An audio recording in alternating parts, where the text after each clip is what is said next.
All right, good evening. It is 6:31 on November 29th, 2022. This meeting of the Hingham Select Board is called to order. I would note that this meeting is being offered remotely as an alternate means of public access pursuant to Chapter 107 of the Acts of 2022 and all other applicable laws temporarily amending certain provisions of the open meeting law. You are hereby advised that this meeting and all communications during this meeting may be recorded by the town of Hingham in accordance with the open meeting law. If any participant wishes to record this meeting, please notify the chair at the start of the meeting in accordance with Mass General Law, Chapter 38, Section 20F, so that the chair may inform all other participants of said recording. Seeing none, I know for the record that participating in tonight's meeting are myself, William Ramsey, the chair, Board Member Elizabeth Klein, and Board Member Joe Fisher is participating remote this evening. I ask that everybody stand and please face the flag of our nation for the Pledge of Allegiance, for those willing to do so.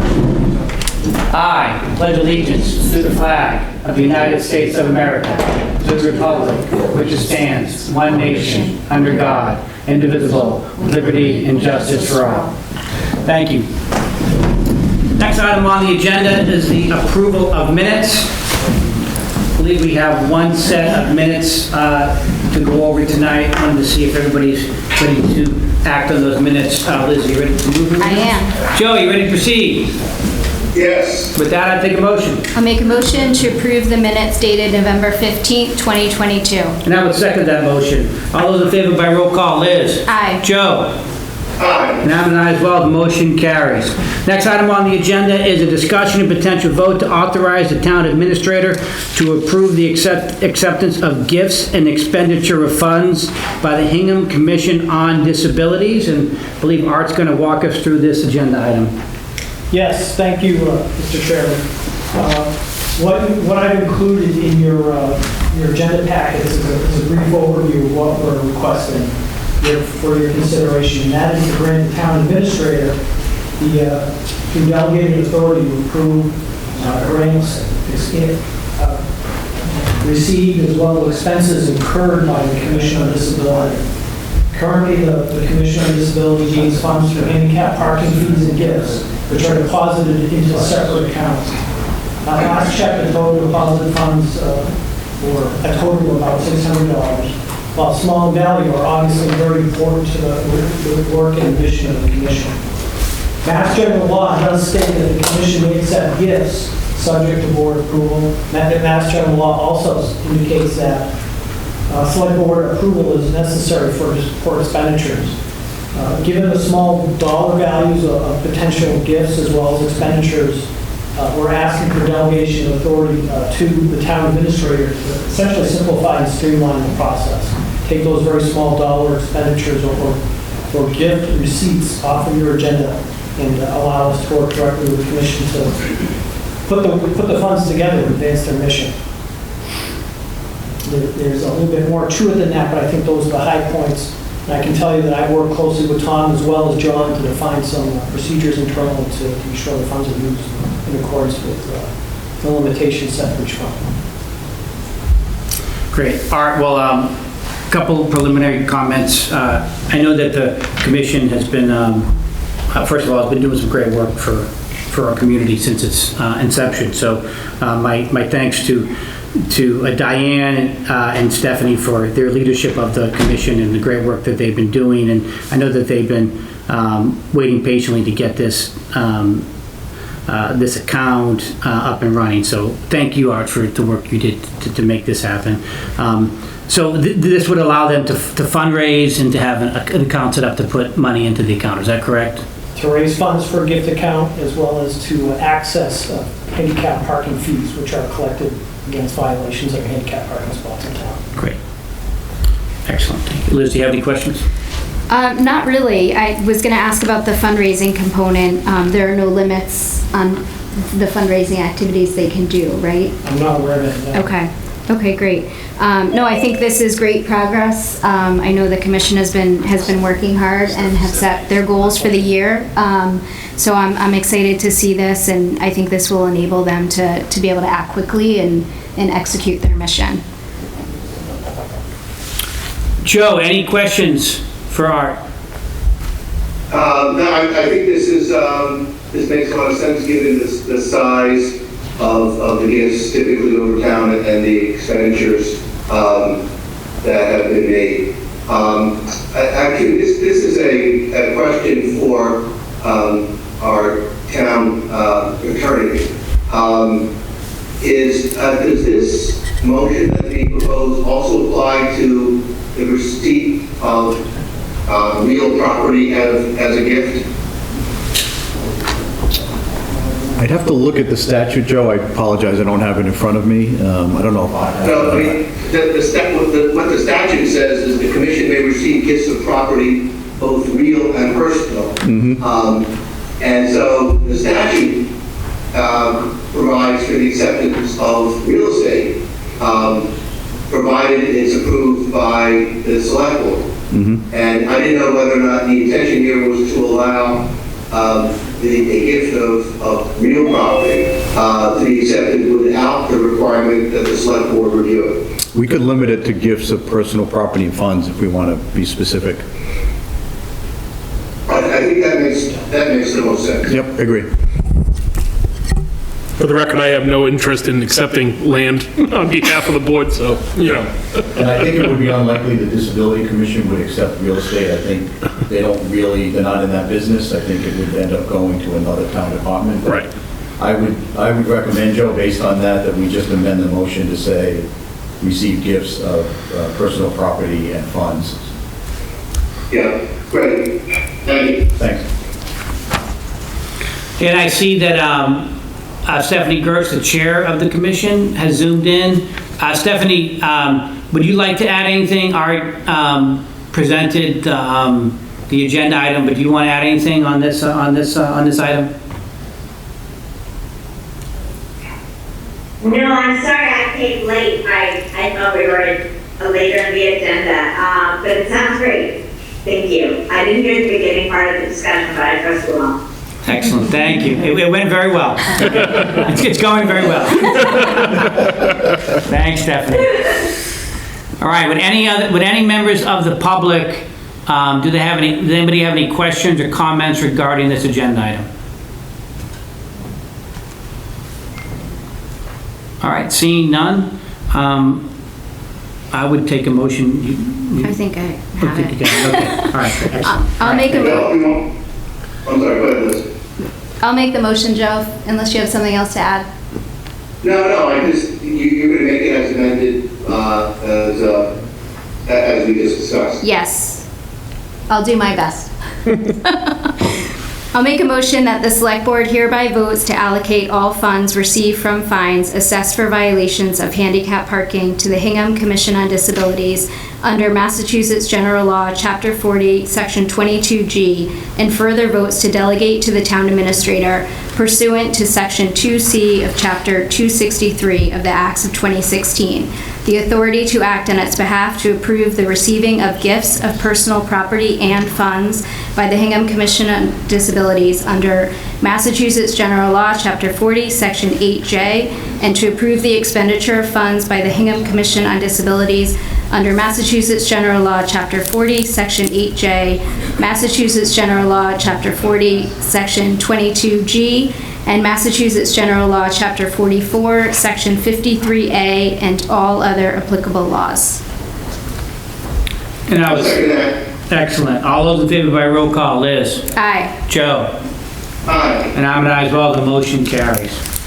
Next item on the agenda is to submit and discuss select board sponsored warrant articles for 2023 annual town meeting. First item is the Hannah Lincoln Whitey Fund. Actually, no, it's the DCR. Oh, the DCR. The DCR. I'm sorry. Yeah, that's right. I'm looking at an old agenda item. Assume liability for the DCR on rivers, harbors, etc. I think Tom's going to take us through this item. So Tom, Sure, go so ahead. this is an annual, a perennial, we refer to it as, it's an annual article that, that we're required to adopt if we're going to ask the DCR to do work on behalf of the town during the course of the year. So it's pretty simple. It's usually Article 2 in the warrant, which is likely where it would fall this year. We have it designated now as Article B. I don't have questions. Joe, do you have any questions on this article? No, I don't. Liz? No questions.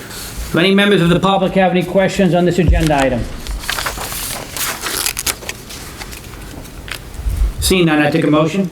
Make a motion to submit the assumed liability for DCR on rivers, harbors, etc., article as Article B for the 2023 annual town meeting, and to recommend favorable action on said article. I would second that motion. Second. Motion has been made and seconded. All those in favor by roll call. Liz? Aye. Joe? Aye. And I'm an aye as well, the motion carries. Next item on the agenda is the acceptance of easements.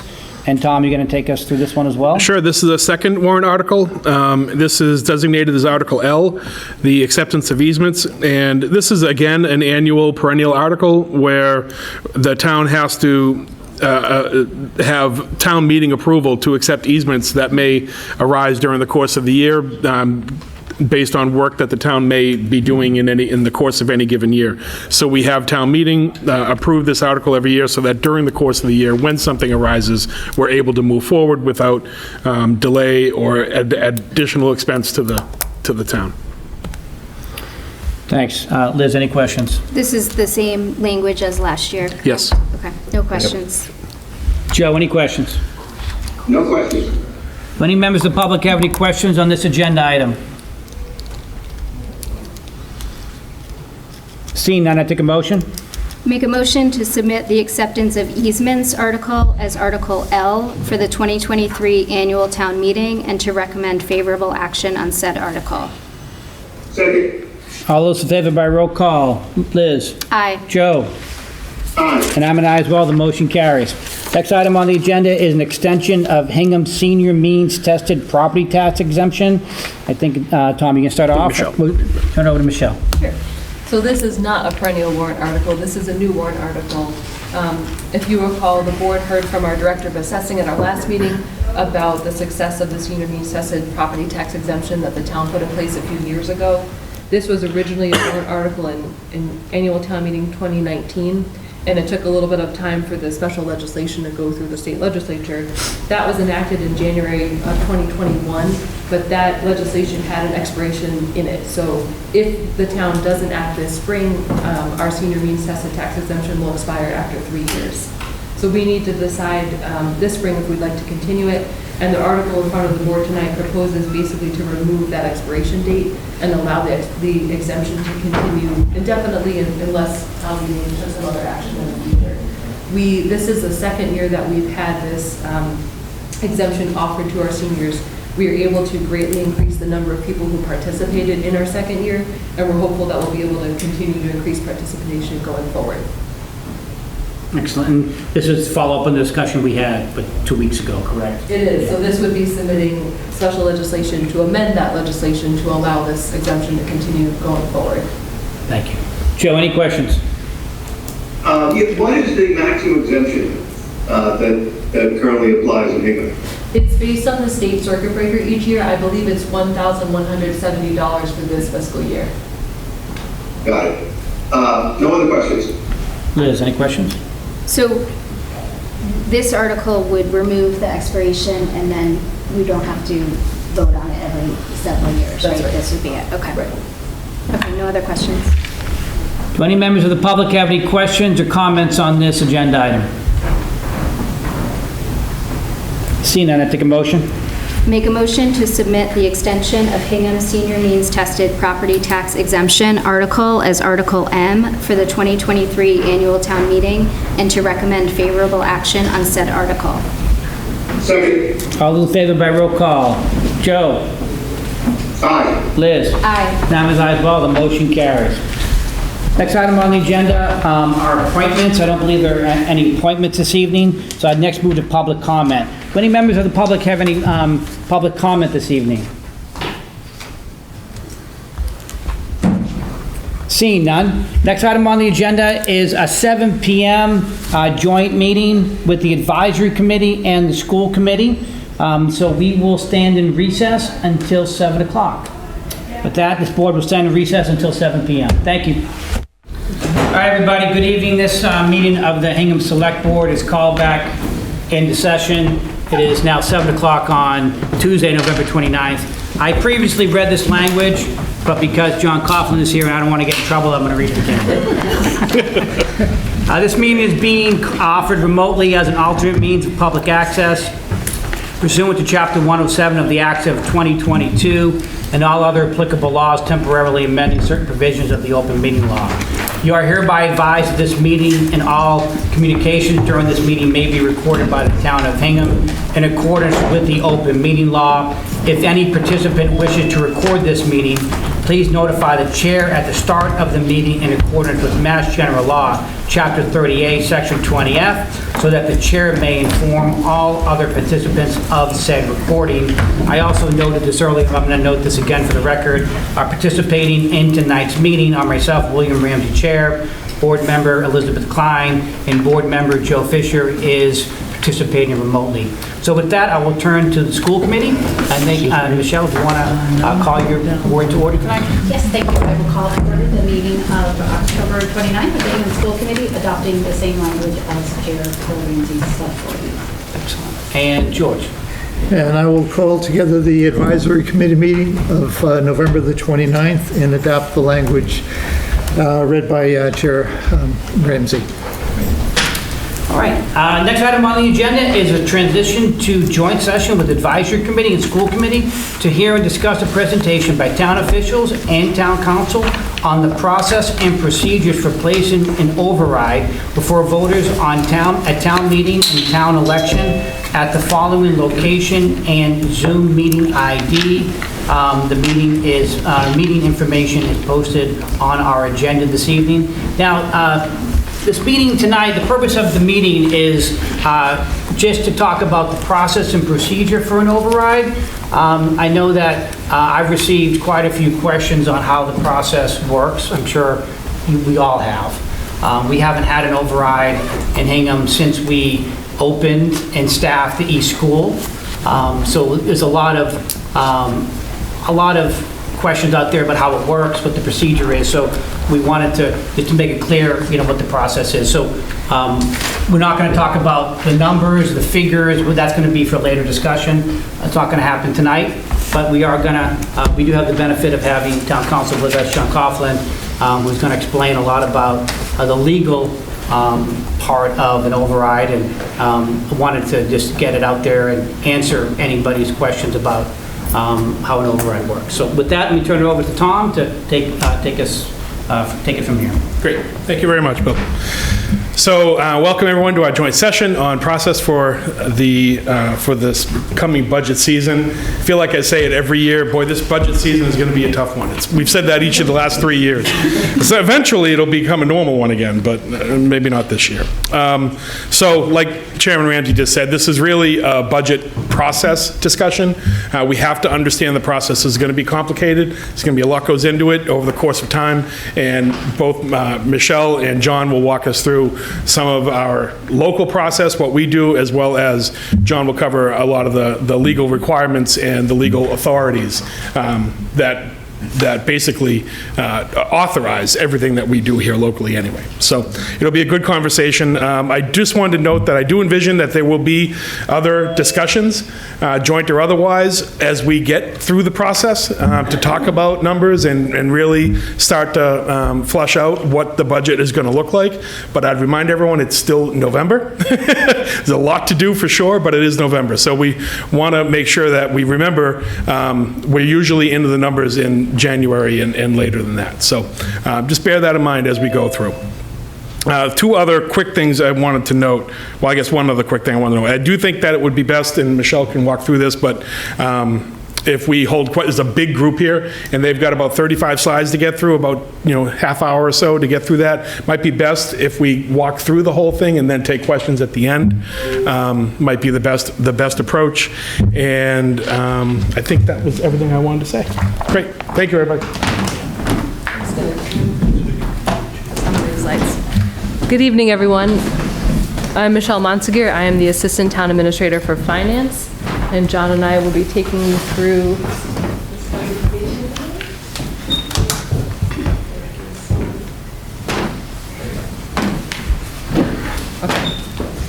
All right, so here's a short agenda of what we're planning to cover tonight. We're going to start with some terms and definitions just to make sure that everyone's oriented on the same page.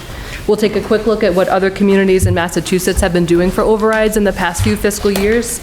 We'll outline the general calendar of how the budget process will unfold in Hingham this year. John will then walk through the legal overview of the budget and override process and the authorities associated with that. And then we'll highlight resources available to us as we all make these decisions over the next few months. All right, so introductions and definitions. Because we haven't done this in 13 years, we thought we'd start with what is an override. As you guys know, we just did debt exclusions for the 2 capital projects a few weeks ago, and sometimes people use the terms interchangeably. But when we're talking about a Prop 2.5 override, this is a voter-approved permanent tax increase. And the main difference between the debt exclusion and the override is that the debt exclusion is temporary. Once we pay off those projects, that comes off people's tax bills. But the override is a permanent tax increase. And the whole point is that we're trying to raise recurring revenues to fund expenditures that are recurring and are going to continue over time. Just to go into this, there's a lot of resources that the Division of Local Services through the State Department of Revenue publishes. I think many people in this room have looked at some of those guides, but there's really 2, a primer on Prop 2.5 and then a Prop 2.5 ballot questions guide that really walk through the different procedures and options that we have before us. So some of the key terms and definitions, Prop 2.5, I think many people know, this was state legislation that was enacted in 1980 that really placed constraints on how Massachusetts communities can raise tax revenue. The tax levy is the tax revenue that we raise through real and personal property taxes. The tax levy, as you all know, is typically the largest source of revenue for Massachusetts communities. In Hingham, it's about 75% of our general fund revenue.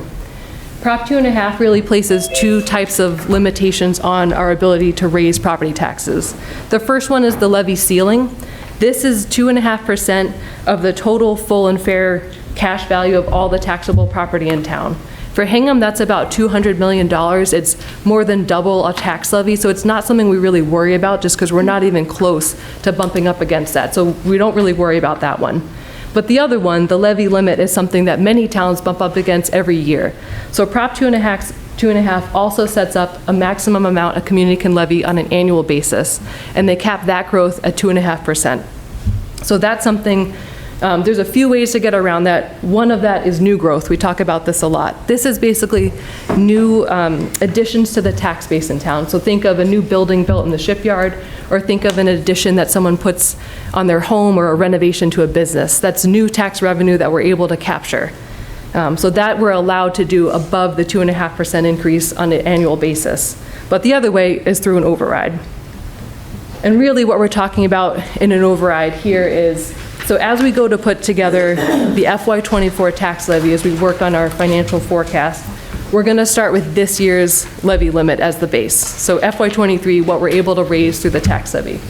To that, we're going to add the 2.5% that Prop 2.5 allows us to add automatically. And on top of that, we're going to add the new growth.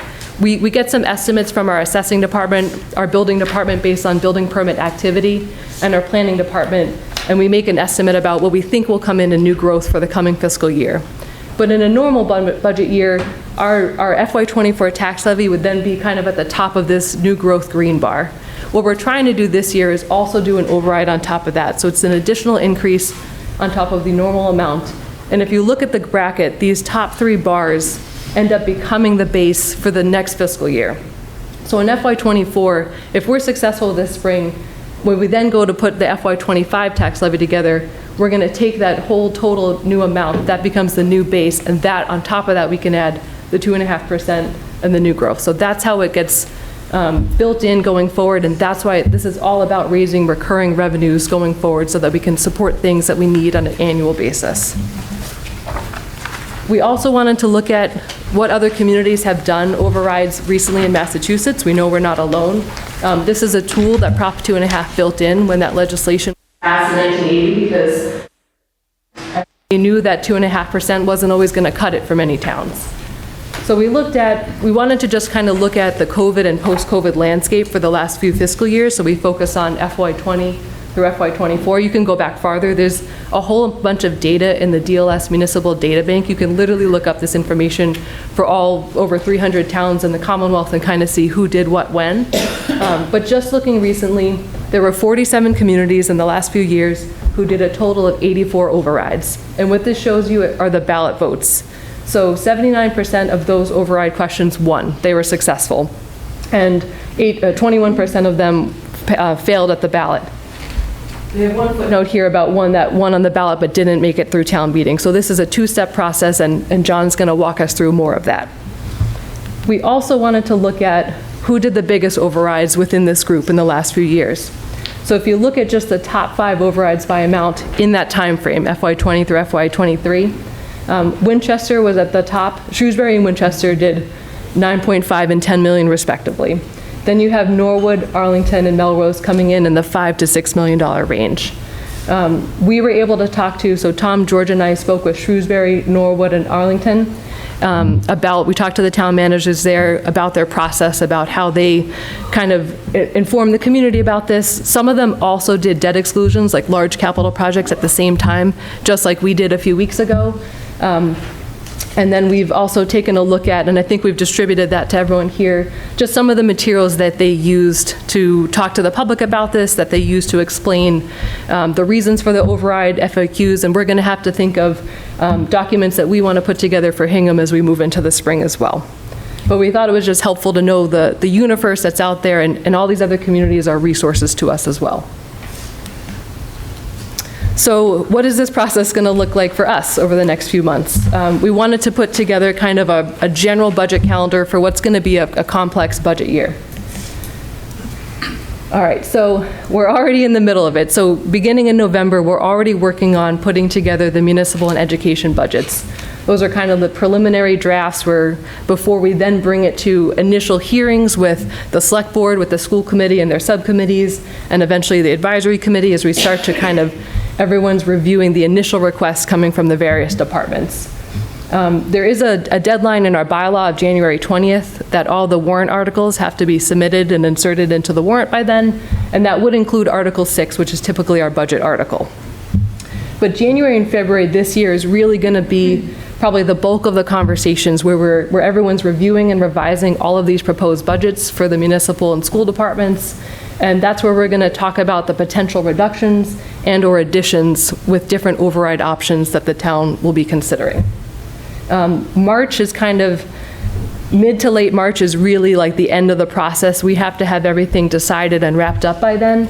That's when we're going to need final approval of the budgets by the select board and the school committee, and by AdCom in terms of their recommended motions for Article 6 in the warrant.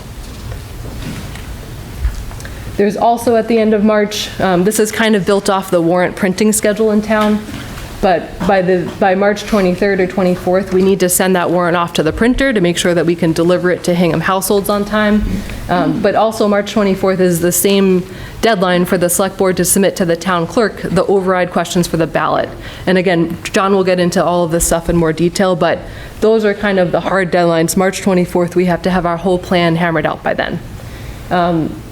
The warrant will be delivered to Hingham households a few weeks later, 2 weeks traditionally before the annual town meeting. We have some notice requirements to meet in terms of town meeting through the bylaws, but then we're planning for the annual town meeting on April 24th and the town election on April 29th. I think with that, so John's going to walk us really through, from the legal perspective, the budget, the override process, and where the different authorities lie. Thanks, Michelle. John Coughlin, Town Council. This was a last-minute addition, so this slide may not be in everybody's package, but just stick with me for a minute. So these are the key stakeholders to put together the town's annual budget, to get through town meeting and to get through a 2.5 override. No one entity can do it on its own. They all have a piece that they're responsible for. They all have obligations. And all of them working together is how you get to an end result. So you have the advisory committee, the select board, obviously the school committee, school administration, you have the town moderator, the town administrator, and ultimately you have town meeting and you have the election. So let's walk through kind of the budget and override process, the legally required steps. I broke them down into 7 categories. So you start with the first step in the process is really the initial development of a proposed budget.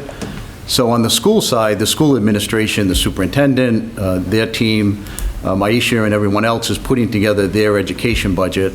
And on the town side, the town administrator, Tom, is putting together the municipal budget. Eventually, those draft budgets move up to the next level, and ultimately, the school committee has to approve the proposed education budget, and the select board has to approve the proposed municipal budget. And I'll go through each one of these 7 in a subsequent slide to show you where the authority is for each of these. But then eventually, the select board is the entity responsible for submitting warrant Article 6 into the town meeting warrant. And that is the town's typical customary budget article. That gets submitted, and then the town administrator would forward that budget to the advisory committee. That's the official step that moves it over to advisory, and then they begin their process. So step 4 would be the advisory committee considers the town budget, and ultimately they make a recommendation to town meeting. That is typically their recommended motion under Article 6 that we're all familiar with at town meeting.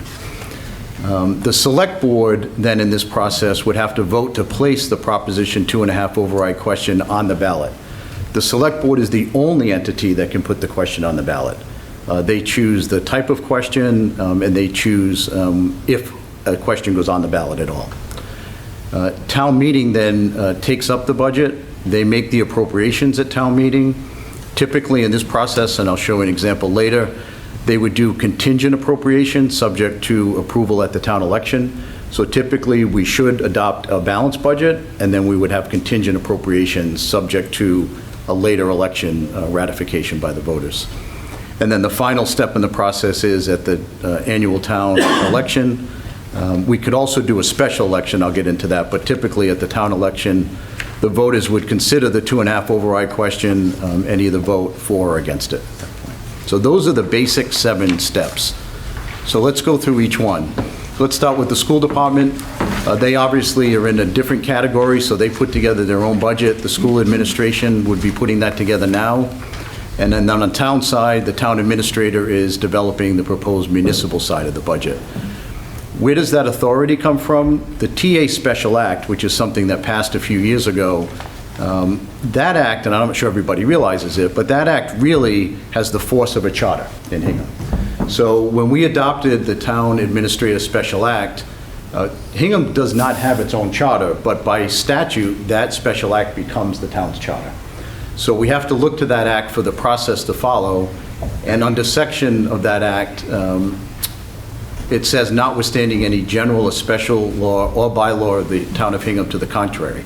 So this special act overrides anything that conflicts with it.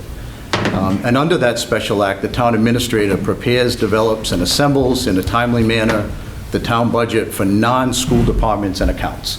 So the school side does theirs, town administrator does the municipal side, and then eventually the two come together.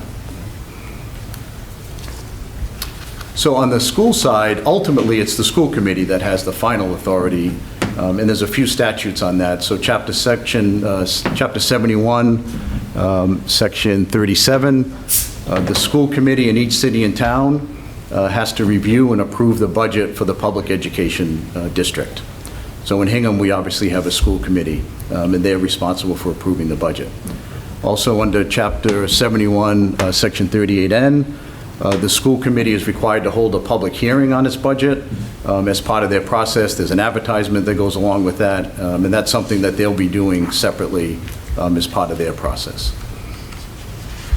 On the town side, the select board is the entity that approves the municipal budget.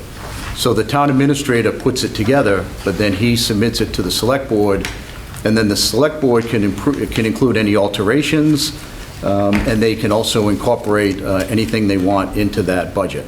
So typically, that's where the school department number would get put into the budget, and then the entire package is sent to the advisory committee. And ultimately, the advisory committee gets everything. So the next step in the process is only the select board can call a town meeting, and only the select board can put warrant articles in to town meeting. So it takes a vote of the select board to put warrant Article 6 into the warrant so that we actually have a budget. And they're the only ones that can do that. And under the TA Special Act, the town administrator would send the proposed budget to the advisory committee in accordance with that act and in accordance with the bylaws. So we have these steps in the process where eventually the budget gets to the advisory committee, and they are, under town bylaw, the entity that takes up the budget. And as you can see, they have to take up the budget that shows all the income and all the expenses. So that includes the town side, the school side, everything goes to advisory. They take that up. And then eventually, the advisory committee considers the budget, they establish the amounts that they believe should be in the budget, and they make their recommendation to town meeting. That recommendation is typically their motion under Article 6. So ultimately, it's AdCom's motion that goes to town meeting as the primary motion on the floor of town meeting. Every town has to have an advisory committee with a certain population. Obviously, Hingham exceeds that. And the advisory committee by statute is required to review the municipal budget and make recommendations to the town. So in Hingham, we have both the state statute and we have a bylaw that requires AdCom to consider the budget and to make their recommended motion to town meeting. As I said earlier, the Select Board is the only entity that can place a Prop 2.5 question on the ballot. So under state statute 5921C, the Select Board would put the question on the ballot. They determine the type of question. They determine how it appears on the ballot. We'll show the examples before. They determine whether it's a single question, multi-questions. That's all up to the Select Board. But eventually, there has to be communication and cooperation, because what comes out of town meeting and what comes out of the town election eventually have to come together and make sense. And then town meeting ultimately is the entity that votes all the appropriations. So under state law, the town can make any appropriation for any municipal corporate powers that we have.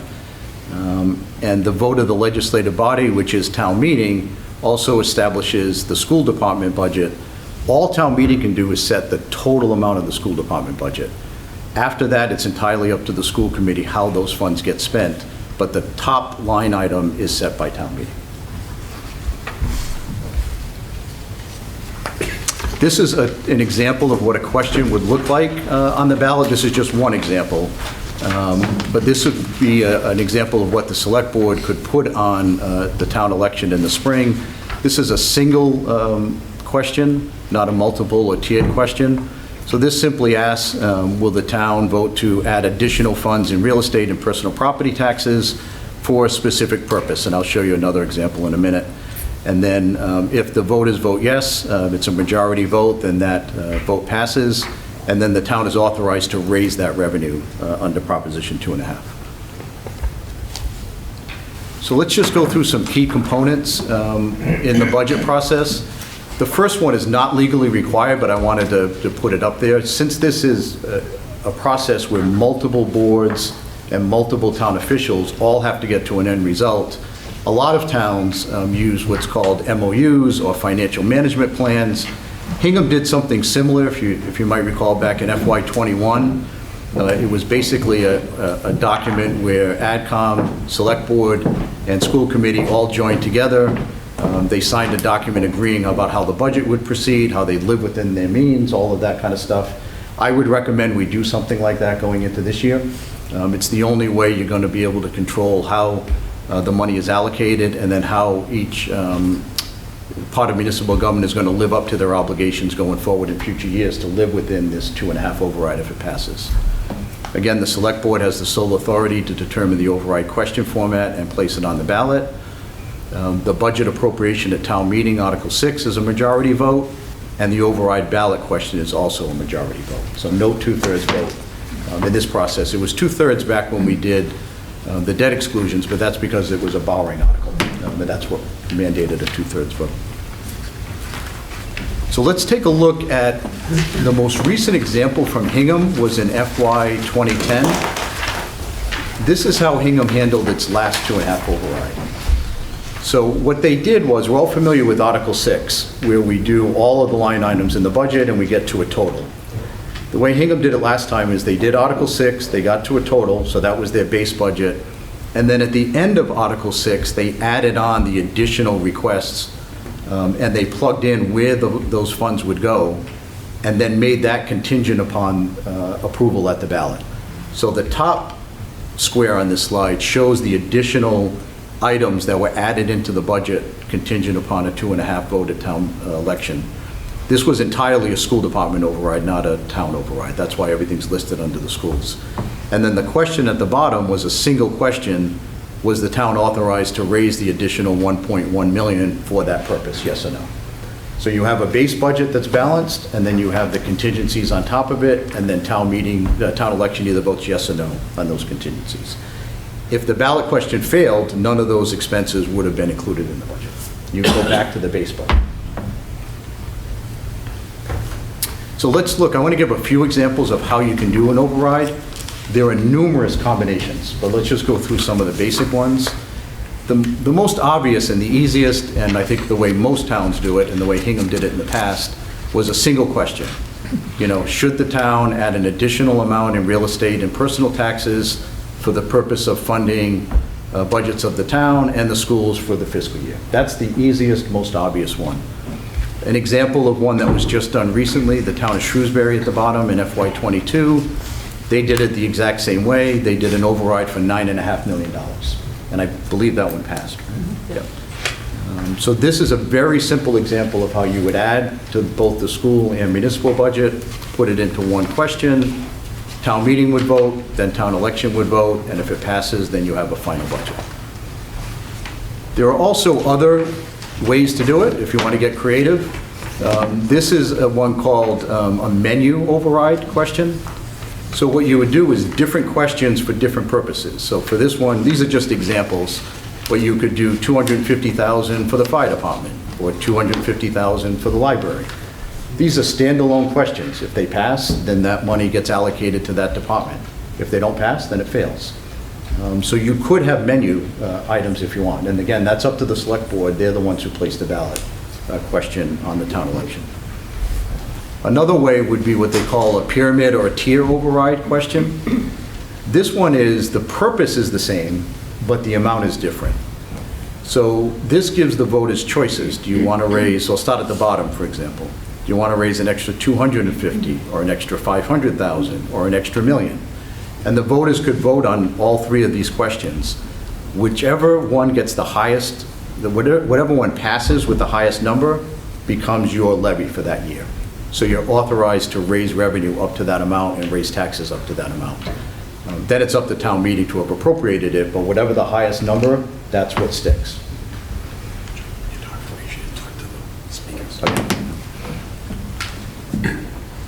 Okay, so that's kind of the overview of the legal process, and I think Michelle has a couple of quick things at the end.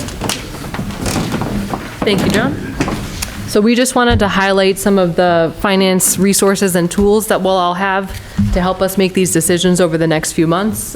They include our financial and legal team here, of course, the 5-year financial forecast that we'll all work on different iterations of over the next few months, the financial planning model that was developed a few years ago and has been updated several times by John Asher through the Sustainable Budget Task Force process, and more recently, that will help us kind of look at different scenarios, be able to play with different growth rates for our expenditures, and kind of try to help us plan out if we do an override now of a certain size, when might the town need the next one, and that will help kind of go into that financial management plan or MOU framework that John mentioned of how, if we're able to do in the spring, how are we going to get through X number of years until the next one that the town might need. The Sustainable Budget Task Force and report, we're still meeting on a regular basis and looking at different pieces and recommendations from that report that look at other non-tax and non-override revenue options for the town. The financial management plan I just mentioned, and so did John. And then the Department of Revenue, the Division of Local Services, there's a lot of resources through them. And they've already helped us answer a few questions because there are a lot of different override options out there. And finally, other Massachusetts communities, we've already made contact with some of them, but they're a part of our resources as well. With that, I'll turn it back to Bill for questions, and we can go back and forth through the slides. Thank you. Well, thank you very much. Appreciate that overview. Let's start with questions. We'll go select board, we'll go school committee, and we'll go advisory. So let's start with Liz. Excellent. Thank you, Bill. Thank you, Michelle and John. That was really helpful. I think just so we all have the same baseline and basic understanding, this gets complicated quickly, so thank you. I think we're all anxious to get to the numbers and the approach, which obviously we don't have enough information for just yet. One thing I was thinking about in terms of the timing, though, is will early voting be allowed for the election? And I just want to make sure that we can get ahead of that if the ballot question is printed before, obviously before town meeting.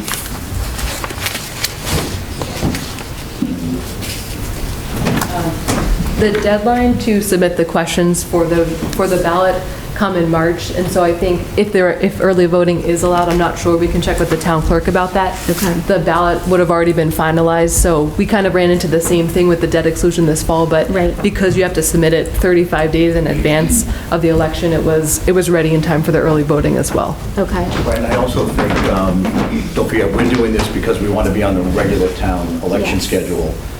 Not that we want to do this, but there is an option. You could have a special as long as you do it by September 15th. Right, right. But in this case, the questions will actually be printed and on the ballot before we get to town meeting. Yes. Yeah. Okay. So just in terms of the communication and education of the public, just something to be aware of. All right, I think that's it for now. Thank you. Joe? Yes. It's not, sorry, it's not clear to me, the process at town meeting for approving a budget or multiple budgets. Does town meeting approve a budget assuming the passage of an override and then an alternative budget assuming that the override does not pass? Yeah, I think the way they did it in the past, Joe, so this is just one example, is they passed what I would call a balanced budget first that assumed no override. And then at the end of Article 6, they added on additional items, additional appropriations and expenditures, which were contingent upon approval at the subsequent election. So you walked out of town meeting with a baseline balanced budget and then a contingent appropriation to fill in certain areas. That's the way it was done last time. So that if the override passes, we know what that budget looks like, and if it doesn't, we have a default budget. Correct. Yeah, and municipalities are required to have a balanced budget, unlike the federal government and some other entities. We're required to balance our budget. There are consequences if we don't, so the goal should be to walk out of town meeting with at least a balanced budget, and then some contingencies depending on what happens at the election. Yeah. I'm getting a little ahead of ourselves now, but what would a timing be for outreach to the community, assuming that we want to go forward with an override, so that there's education, there's knowledge, there's an understanding of the need? How does that fit into the time schedule that we saw previously posted up here? Michelle, this is more you and Tom. Yeah, thank you, Joe. So as we get through the process and we start to understand what avenue we're going to take and where AdCom is headed, I think that's the point when we're going to be able to really socialize a plan. Certainly not before. The question is, will there be time between the 24th and the 25th, April 25th, March 24th and April, is it 25th? The town meeting 24th? There we go. So March 24th and April 24th, that month window is really when we're going to be socializing, because we'll know what AdCom has come out with and what's going to be on the election ballot as well. Okay. That's all I got. Thank you. Thank you for the presentation. Thank you, Joe. Turn to the school committee. Michelle? Thank you. That was a great presentation. I so apologize that I had to step out for a moment. Anyone on the committee have particular questions? Okay. No?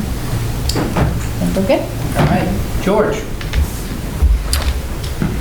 Thank you. Thanks, Michelle. Thanks, John. Thanks, Tom. And thanks, Bill. Joe actually asked a question that was on my mind, but let me just Let me just make sure that I understand. So when budgets are submitted to AdCom, and then AdCom goes through a reconciliation process, if you will, and we may accept all of the recommendations that come from the schools or from the town side, or we may make some changes to those recommendations, and eventually that all goes into the recommended motion that goes in the warrant into town meeting. Would I be correct that with the override component of this budget, AdCom would also go through that same process?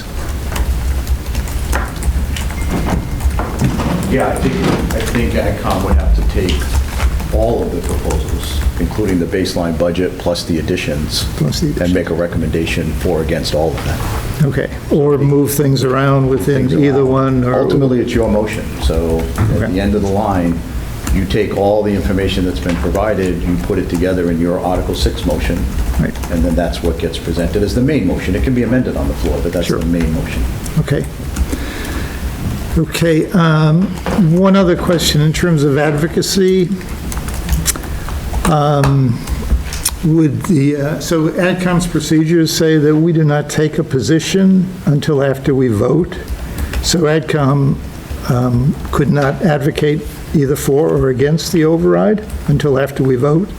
But in terms of the school committee or the select board, would they be able to advocate, or when could they advocate, or? Yeah, they're all elected officials, and I don't know of any internal rule they have against them getting ahead of it like AdCom, so I think they're free to do it. Okay. Okay. I'll throw it open to the committee. Nancy, do you have a question? Always. Thank you, George, and thank you, as always, for a great presentation. I had questions on the examples, and so on the first example with the Shrewsbury example, I just want to kind of driving maybe to Joe's point about when we can start socializing this, or when people can begin to socialize this. The top part of that, I'm sorry, the next example. One up, sorry. Yeah. In that, with what's on question 1, what's actually going to show up, when I show up to the polls, all I see is the question 1. I don't see any of the detail above. So if I haven't had the pleasure of going to town meeting to hear all the discussion of this, I'm just coming in and seeing this number at the bottom. I just want to make sure that there's nothing that can be done on the ballot to clarify what we're actually voting the number for. Yeah, so the question 1, the way they did it the last time was just putting in a dollar amount. There are other examples in that DLS guide, and I don't know if we have it here, but we could show it to you. There are ways, for example, a town could say in the question, 250,000 to the fire department, 500,000. But without going to the Chinese menu, is there a way when it's just a bucket that it clarifies it in the question?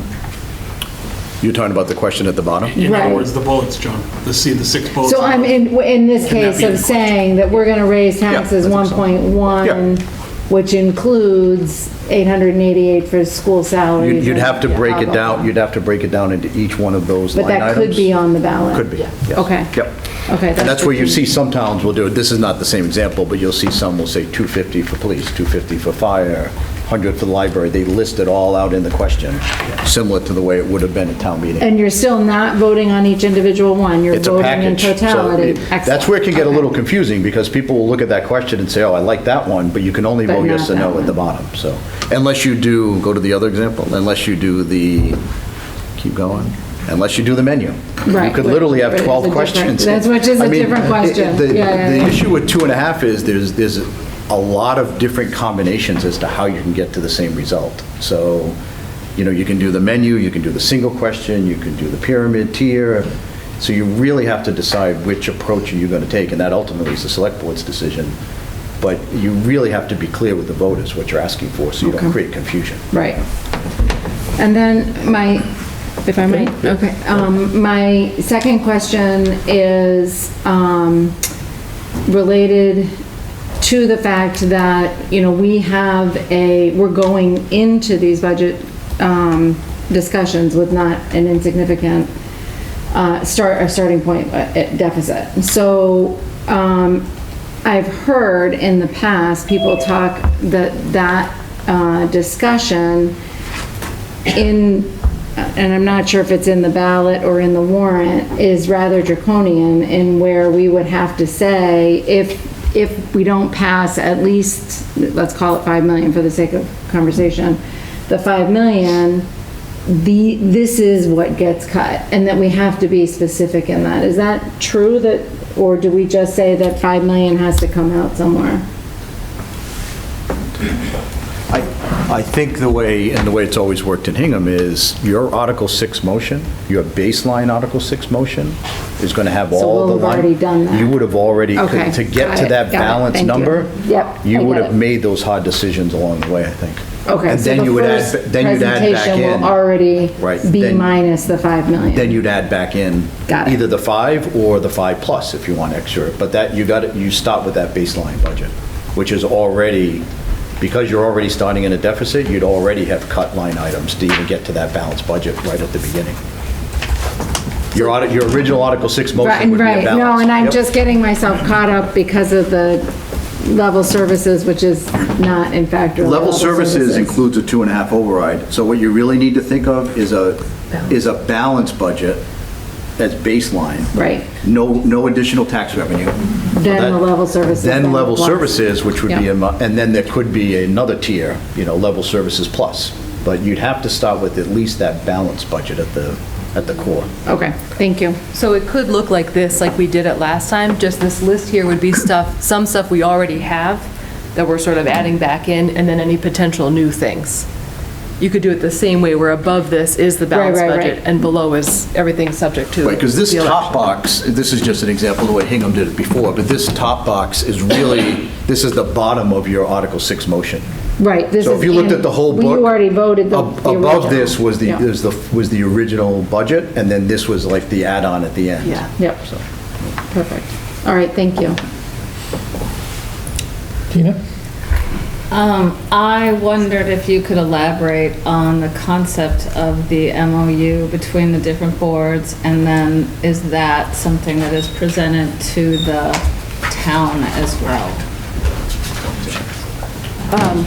So we have a few examples from some of the other communities, like Arlington, Norwood, and Shrewsbury. They all call it different things, but in each of those cases, and just like we did here during COVID, when we were worried about big deficits appearing and more like trying to split a deficit and make up cuts, now we're talking about going forward, kind of how are we living within the revenue that's available. But it's something that we'd envision developing, and that over the next few months, many of those components have things like growth rate caps for different pieces of the budget. So there might be a rate for municipal departments, for school departments, for specialized services within those. Some of them talk about commitments to still funding certain initiatives in town. Some of them have a component about property tax relief for specific segments of the population, et cetera, and all of them talk about a time frame in which the town is committing to living without an override by putting these different things in place so that we can get through X years before we come back to the community and potentially ask for the next one. But I think that's something that Tom's already starting to think about. I think there's been some just very initial discussions of looking at some of those examples, and that will be fleshed out as we put together the level services budget and take a look at just what does the level services growth rate look like, and then I think that's going to inform trying to come up with some realistic numbers that everyone can live within. Thank you. Okay. Andy? The first question I had is with regard to the tier override possibility, which scares me just to look at it. But does that require the town meeting to vote on each additional, sort of 3 additional budgets? So you have a balanced budget and then... Yeah, and we use this just as an example. You have to, in the tier situation, you have to have at least 2. We chose 3, just for an example. But town meeting would have to take a vote for each one of those categories, and then the election would then follow in sequence. So you would end up having a town meeting vote with a baseline balanced budget and then a 1, 2, 3 option below it, really, you'd end up. And then the ballot at the election would then either confirm what the level is. Let's say town meeting only went to level 2, then that would be your budget. And even if town meeting passed the higher level, there's no appropriation, there's no money for it. And it's contingent upon passage, so you'd end up stopping at that level 2. My next question is, who has to approve the ballot question? Only the select board. Select board. So the slide where you show the ballot question from 2010 had on top of it the bottom portion of the Article 6. But could the ballot actually look like that? That's whole slide? I think there's certain language under the statute that you have to have, like shall the town, add additional, but once you get to for the purpose, you could almost, you could almost add in any kind of category you want as you have above. So there's certain statutory required language, but after that, you can make the purpose whatever kind of categories you want to do within that question. So you could say, for example, for the purposes of school and municipal expenditures as set forth above. Well, they wouldn't see the above. You'd have to build it into the question. Oh, I see. So you would take that information from town meeting and build it into the question. Okay, so you can't have the editorial comments on the ballot itself. You have to build it into the question. You have to build it into the question. You can't have the, yeah. Okay. Can I just clarify one thing? Because I think both you and Nancy are kind of asking about override structures versus the override questions. What we showed here are three examples of structures: the single question, the menu, and the tier.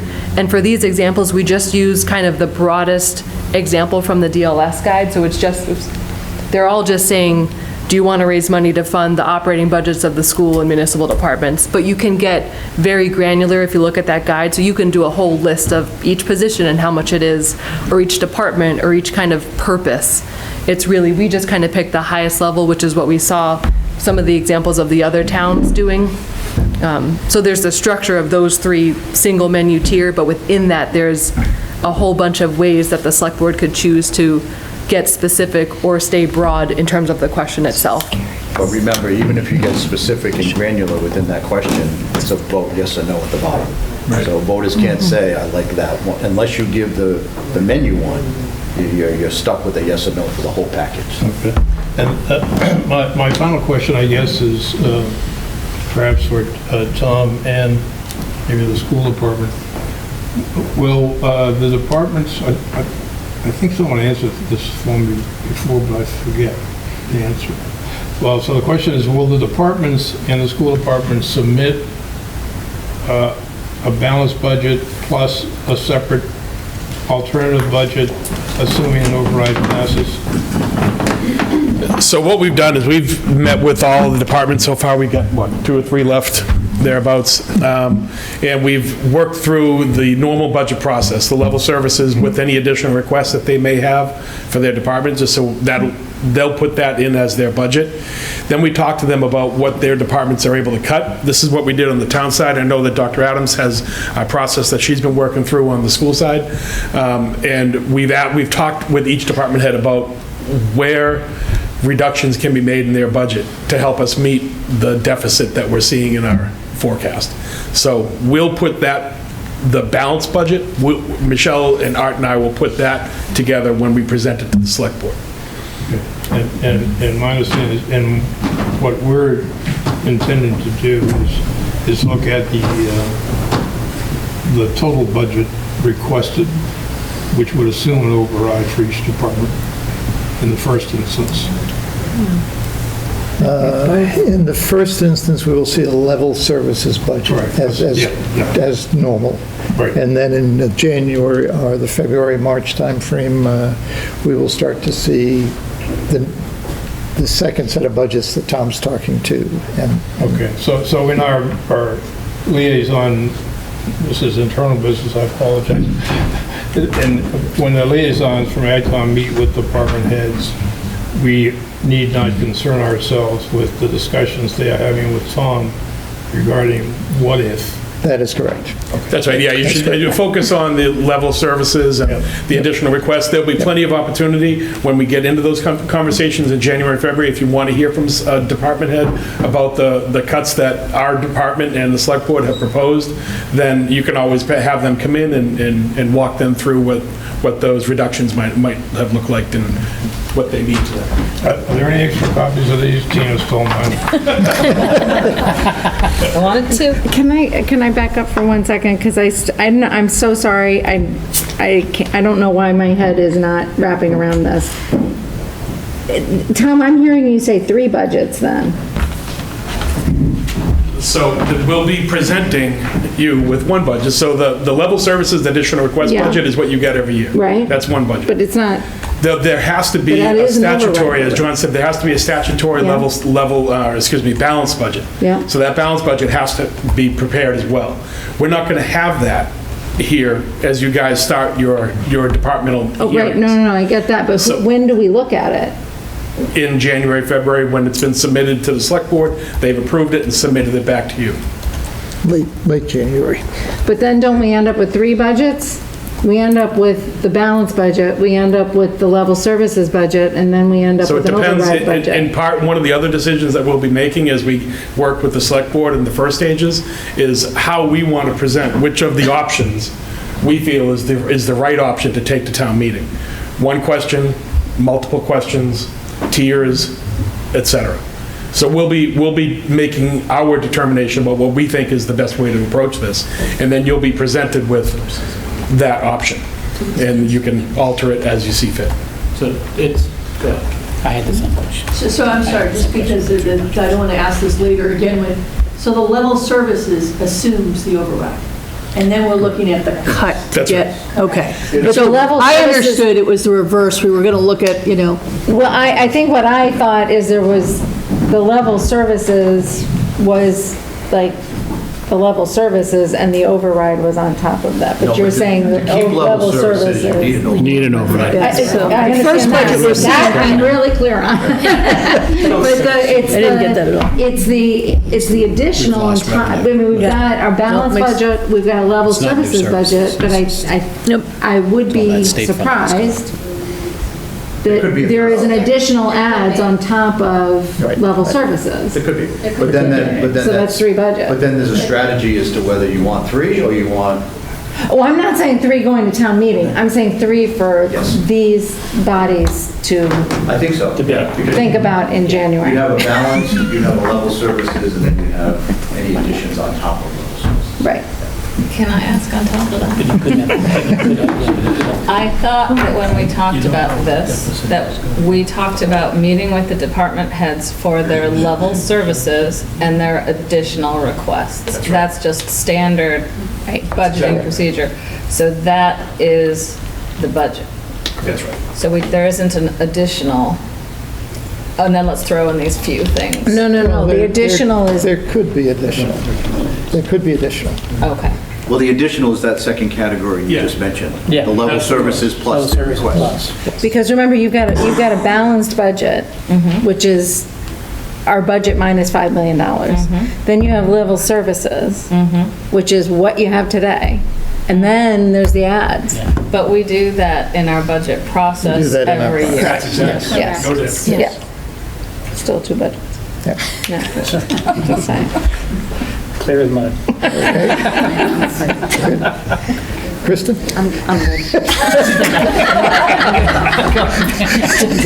You're thinking you're so glad you're leaving. That's what you're thinking. Take that as Kristen. I was like, good luck, everyone. Sarah? Andy kind of asked my tiered question. It's blowing my mind a little bit. I think I'll wait to see what question comes before us. We were asked to give options, so we gave Yeah. options, right? Thanks. So I Evelyn? have, I don't know if this is really a question or a comment, but it seems to me that, and maybe in talking to other towns, you've seen this, it seems to me the thing that we want to avoid, all of us, even though ultimately the select board will decide this, is we don't want interest groups in the budget fighting interest groups in the budget. And it seems to me that some of those structures could lead to, well, I want to fund this, I really like police, I don't like fire. Or I like schools, I don't like police and fire, or seniors, or whatever. I like seniors. And I like police and fire too. So, yeah, they come when my when my condo was on fire. But I think whatever structure we have, we want to remember we're one town, and so whatever the budget needs to be to support the town. So I guess that's just in terms of a comment. The thing I was interested in, and John, you might comment on this, so I did read the manual that George sent around to us from, is it DLS. Yep. And so what I was interested in was the discussion that you can't be negative. So you can't put in your questions, do this or you're going to lose 5 firefighters and 16 teachers and 22, I don't know, whatever. So It was on the signs in the yards. well, yeah, that's part of the campaign, I assume. But so is that how then? If let's say that this override wasn't to reopen East or to open East, this override was just what the school department needed. Right. So you would have it this way.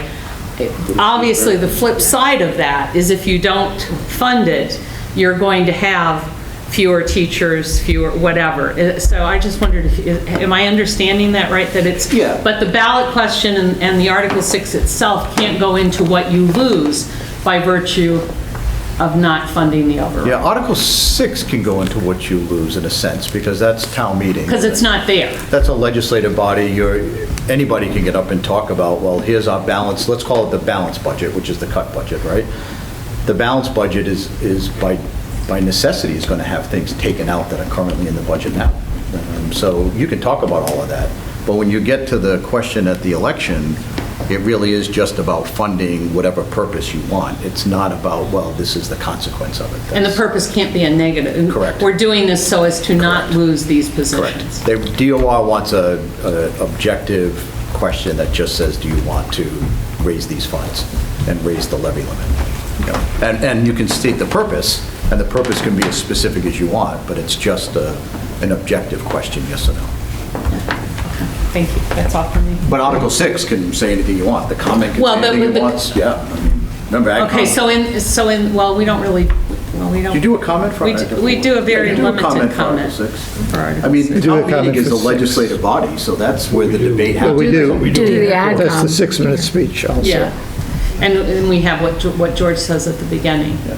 So there you could say the negative, that's what I was just trying to Yep. clarify is what the role, where the role of negativity is. Oh, yeah, no, the debate on the debate on Article 6 can definitely have all of that, because what you're really saying is, we need to pass this baseline cut balanced budget because we have to.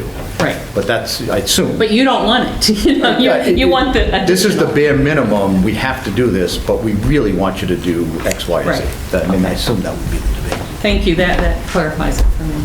Okay. My questions were really around AdCom process as it relates to, so we are, by recollection from last year, is we would review the budget, the level service budget, and then in AdCom, we would recommend what, as a liaison, like what we thought for the Right. budget, right? But that's not what we're necessarily going to be voting for in the end, because it's not the baseline, right? So is it just more like informational sessions to understand what their level of service plus additions are? And then we don't really kind of do the recommending or reviewing till this January, February timeframe? Does that question make sense? I'm asking. We assume. Well, we right. typically would review the budgets and do a recommendation, but we wouldn't really do the reconciliation until sometime in early March, when we get the final town administrator recommended additions or whatevers. So that's the actual vote that we're going to be taking. And that timeline would be the same for this year as it would be for last year. Okay. So we always can't take it into another revenue. Right, right. Until we have, a final revenue number. And that So we doesn't get- come until early March. Okay, so we would review level service budgets with potential additions, recommend at that point in time Right. that budget, even though it's not the real budget, we're gonna approve, deliberate on. And then when we get to January, February, the puts and takes to get to where we need to be, we would then additionally provide our recommendation as AdCom and then do the final vote at that point. But if the initial budget, the level service budget that you're getting, is going to be one that assumes a 2.5 override, then that could very well end up being the budget that we vote in March. Okay. Is that clear? I think someone said clear as mud. Caitlin, are you tripping up on what I am, which is, at what point are we actually talking about the base budget? But do we ever even talk about that, or is that we just take the town administrator's Not until position the on select that? board votes on it. And what the balanced budget, sorry. Yeah, so what are you saying on the base budget? Are you saying that the level services budget? Minus the. No, the balanced, but, so we have to go through in Article 6 and say, we're putting forth, we recommend this balanced budget. At what point is AdCom taking up that balanced budget? Not until sometime probably late February. Right, and I just want to clarify too, because I think there's a little bit of confusion. So we understand that the override is going to be, the first and main component of the override is the deficit. So all the things that are being cut, that's the first, and really the vast main component of what the override will be. So assuming that all of those cuts get replaced with an override, then the budget that you're determining when you sit with the department heads is in fact the budget you'll be reviewing when you get around to voting. It sort of sounds like it's a bigger process of what we do when we have the additional request at the end, and we know how much money, and we know what we have to cut, or what we can, I mean, it sounds to me like it's sort of that same process, which is always the, in March. That's right. Yeah, there's another level to it, because you're getting to your level services budget, which I assume is where you want to be, but you also have to account for how to balance the budget below that, just in case. Right. So that's the extra work that's usually not in the process, and you'll get recommendations on that, but it's ultimately your decision what that motion under Article 6 looks like. But that is also the same thing we do with additional requests. Right, you're doing it both directions. Right, so in that sense, it doesn't feel different for me as a process from what we do. It's just bigger. It's just bigger, and it will be more intense, and, Yeah, and you go in both directions. less sleep. It's, a lot less like, it's a big difference between saying no and saying, give me that back.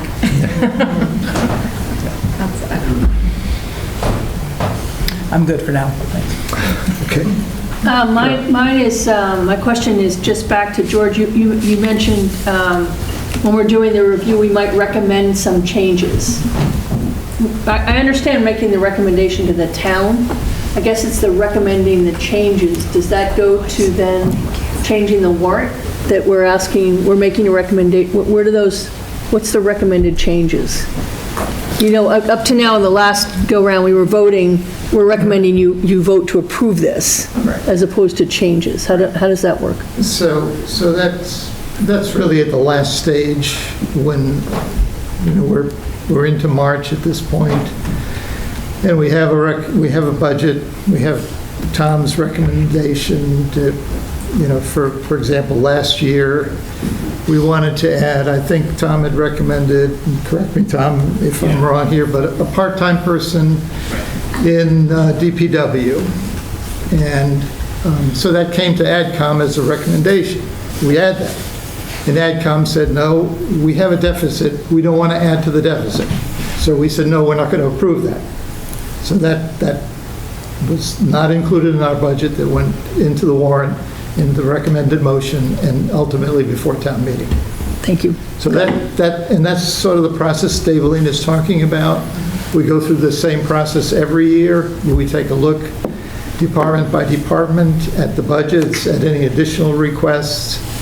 And, we will many times approve those same things. Sometimes we won't. Ultimately it comes down to how much money do we have and, how much can we afford to spend. So that's the process that we go through every year. Got it. I understand the timing now. Thank you. Yeah. Jason? I'm good for now, thank you. Okay, so just to clarify Article 6, what people are going to see in the warrant is a budget that equals the tax levy. Is that true? Plus 2.5%. Total Plus revenue. 2.5. Total revenue. So whatever money we're coming in, correct, with what we're allowed, 2.5%, right? Yeah. That's what's going to be all those line items in Article 6, which is ultimately $5 million or more less than what we really want to spend. Is that true? That's correct. Okay, so what goes in the warrant is this equals the tax levy. Yep. Okay. Then, at the end, I'm looking at what I think is this ballot question, right? I mean, is that about, It's both. It's going to have So to be, it's it's gonna going to have to be in the warrant also. The first part's in the warrant. first part. It will be in the warrant. Okay, so at the end of Article 6, with $5 million less than we want, we're going to have all these additional items. Right. And then at the bottom of that, there's one vote. That's what they decide. I think there's a vote on the balanced budget first. I think there's a vote on the balanced budget, and I'll go through this with Mike Puzo, but there would most likely be a vote on the balanced budget, and then a vote on the additions. The override. And the override would... Because remember, that bottom section is contingent upon an election anyway, so it's a contingent vote. Okay, and so, but I mean, what you would vote on at town meeting would be an approval of the balanced budget, yes? And then take another vote to, do you want to add another X millions of dollars? One big number, but shown on individual line items. I don't think that's been determined. Yeah, I don't think that's been, It's most likely, but that hasn't been determined. Right. Each line item. yeah, we don't know yet because you don't have that motion. And I think, and I'd have to go back and look and see how they did it last time, but it's possible you could just have one vote because the second half is contingent.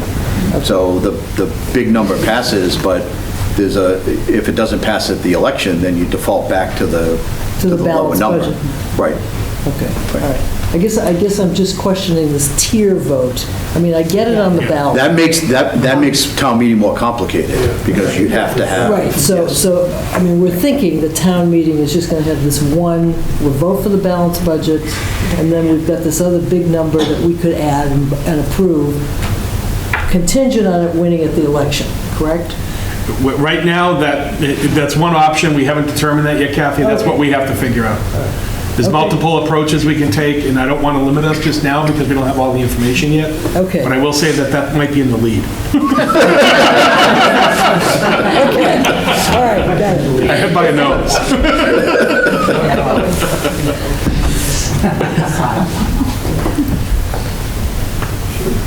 Are you good, Kathy? Yes, thank you. Okay. Joe?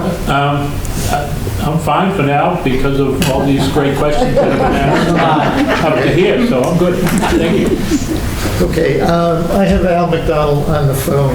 Al, do you have any questions?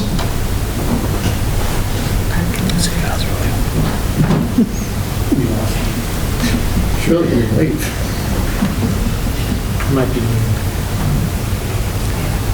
He's on his telephone. Right. He may be on his way in, actually. All right, so I guess he's not here, so I think we're done. All right, I see Glenn Mangurian. Glenn, good evening. I'm going to recognize you first. Go ahead. Glenn Mangurian, 4 Huckleberry Hill Lane. Some of you know that for the last town meeting and election, I wrote a series for the Anchor on stewardship, which had 5 installments. And my plan, and I got very positive feedback on those. And my plan is to continue that series for coming town meeting and ballot vote. And the first one is going to be on the process, and that'll be in early January. So that's why I have zoomed in. At times it was difficult for me to hear. Maybe it's my old age, maybe it was the quality of the owl. But I've got a couple of questions, and I think they're simple questions. Must the town meeting vote on a balanced budget, and does it have to be first? You could maybe go to the mic. If he's having trouble hearing, maybe go to the mic. Yes. We'll go up to the mic, see if you can hear a little better. This is just for the TV. Okay. I'm speaking of that, I think. So Glenn, I'm just curious, are you referring to, is the town meeting before the ballot? Or are you asking the order of Article 6 within town meeting? Article 6. Well, I'm not sure, but a balanced budget, we know what a balanced budget is. Does the town meeting have to vote yes or no on a balanced budget? And if so, does it have to be first before an override? That's what you're saying, you think so, right? You think Puzo would say first. Or can the select board not present a balanced budget and just present an override? Yeah, I think it's a good question. I think what we tried to present was the approach that I think is the most rational approach that makes sense. Legally, the town would have to have a balanced budget by the time the tax rate is set in the fall. So in theory, town meeting could vote an unbalanced budget at the spring town meeting, and then depending on what happens at the ballot, come back and fix that afterwards. But that would require another town meeting and additional expense. And you could... Could the select board choose to have override vote first, Yes. then have a separate warrant article for a balanced budget if necessary? Yeah, you can do them in either order. You can have the election first, town meeting second. You can have town meeting first, followed by an election. It could be a regular election, a special. John, I think he means at town meeting, Mhm. can you vote The on the override. override budget before the balanced budget? Can there be something before Article 6? Instead of putting the override. I think the answer is yes. Yes. Yes. I think town meeting can vote any way it wants. It's a legislative body, so. Yep. You'd have to, obviously, the warrant is chosen by the select board, and obviously, AdCom gets the motion, so that's the starting point.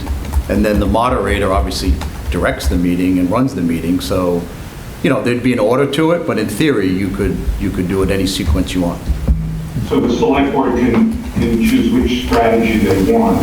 Now, let's assume that the select board that chooses to have the balanced budget as the first article, or prior to any consideration of an override.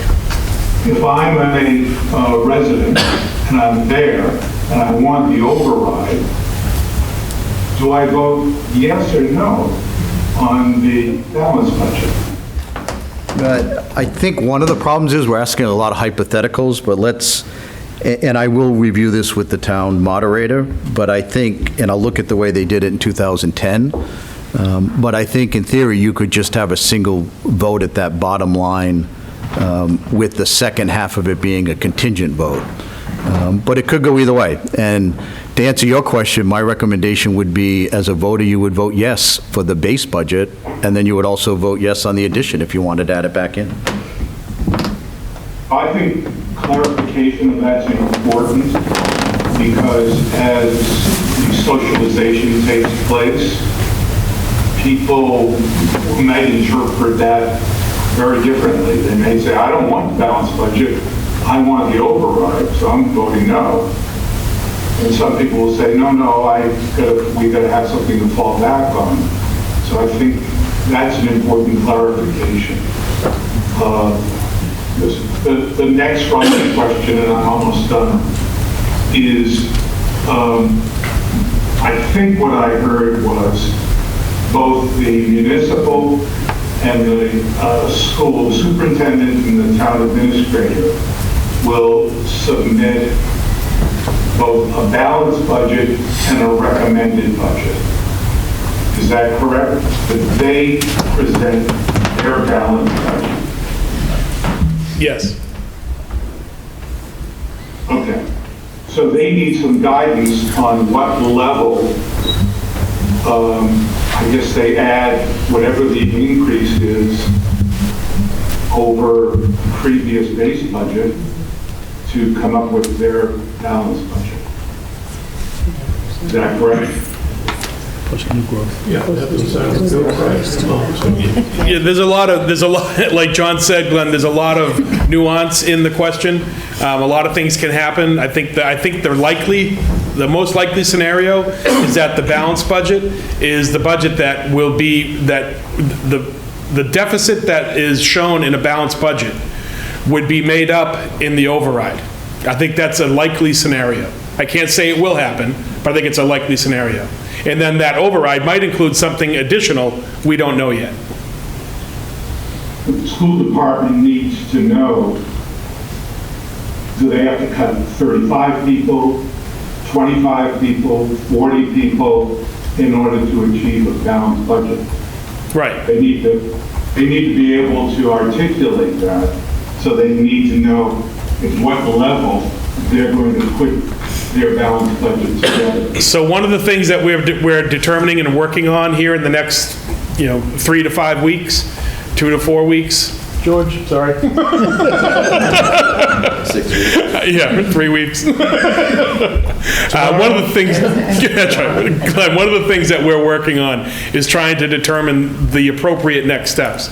So yes, both myself and Dr. Adams need to know how much money we need to reduce our budgets by to meet our deficit. We need to determine that. We'll be working on that. We have been working on that, and we'll continue to work on it here in the next few weeks. But right now, I can't tell you what those dollar numbers are, and that's what we're trying to avoid getting into too much detail on that, but I can tell you that we're actively working on it. Okay, thank you. You're welcome.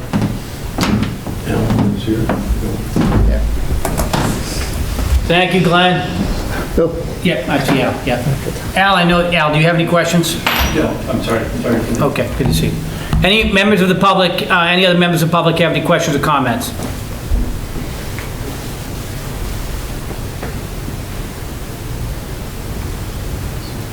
All right, not seeing any.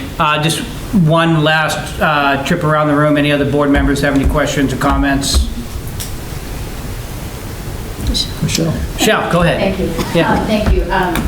Thinking through all this, I just thought it was worth noting that, as Tom mentioned, this is going to be yet another difficult budget process for all of us. But I think also as we're going through it, I think we did such a great job working together throughout the Foster School and public safety buildings. And I think that was really driven by a real sense of collaboration and respect for each other, because we've all been through a lot over the past couple of years. And as a town and a community, we've been through a lot too.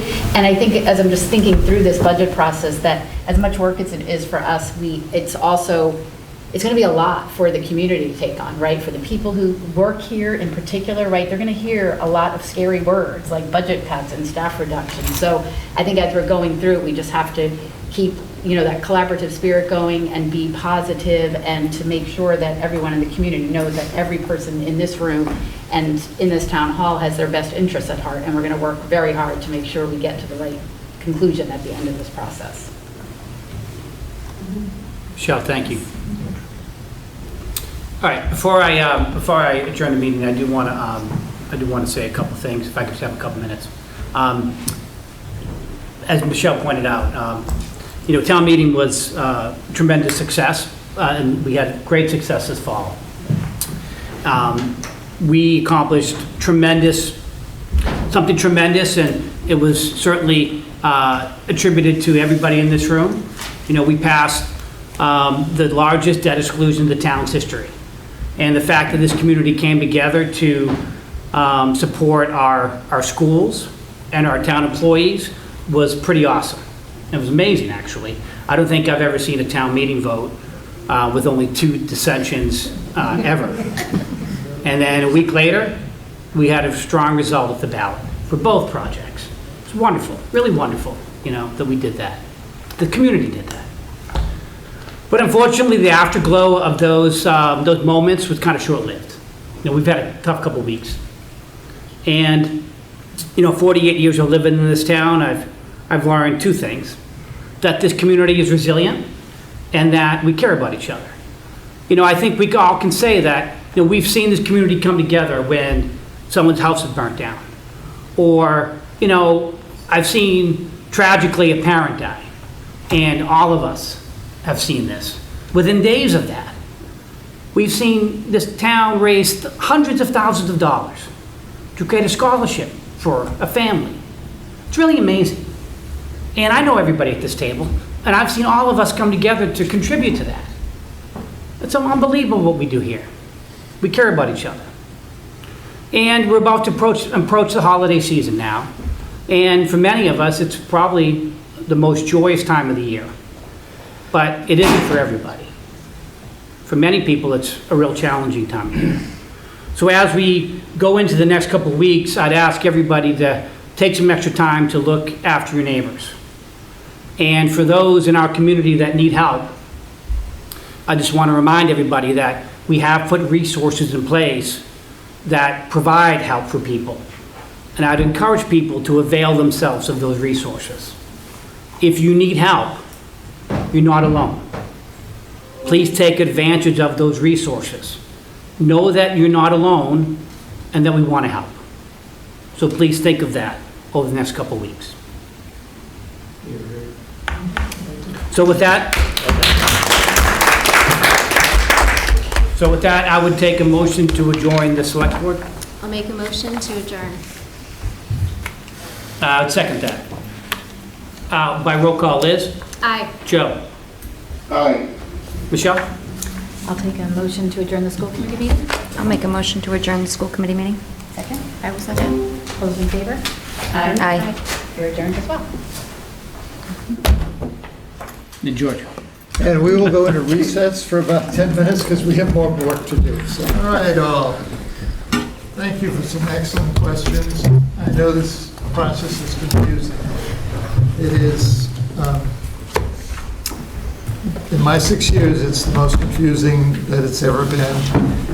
I was talking to Tina at the break, who's, you know, only a few years here, and every budget has been, you know, we don't have any money, we gotta go take from fund balance, we haven't had a normal year in probably 5 years. But this one will be even more challenging, so we just have to keep an open mind and understand that things will be changing throughout this process until we get to March 14th or 15th or 16th or 23rd, when we put this thing to bed. So we have just a couple of open items on our agenda.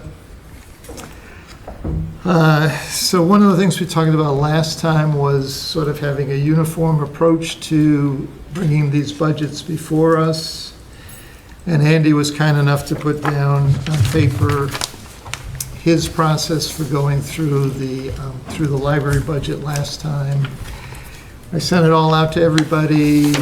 Do people have questions? You feel, you know, and it's not going to be a mandated kind of a process, but do you think this adds a certain direction and a certain flow to the way that we will be reviewing these budgets going forward? I have a question.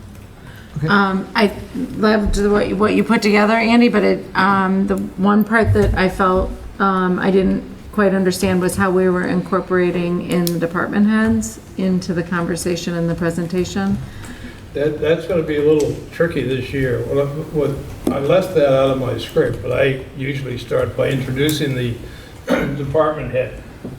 And then we've had to decide whether to have the department head then go through the slides or do the AdCom member do the budget first and then go through the slides. This year, we're going to skip the slides. So I guess we should decide what we're going to do with the department heads. My recommendation would be to introduce the department head, thank them for spending the time with the liaisons, and then go through the budget. And then if there are any, and ask the department head if there are any outstanding issues that he or she would like to bring to the attention of the AdCom, or and then have George solicit questions, I guess. That makes sense to me. I think we're pretty much in agreement that we don't want the department heads to be reading their slides again. But if there is a significant statistic that they really feel we need to know about, I would certainly encourage them to bring that to our attention.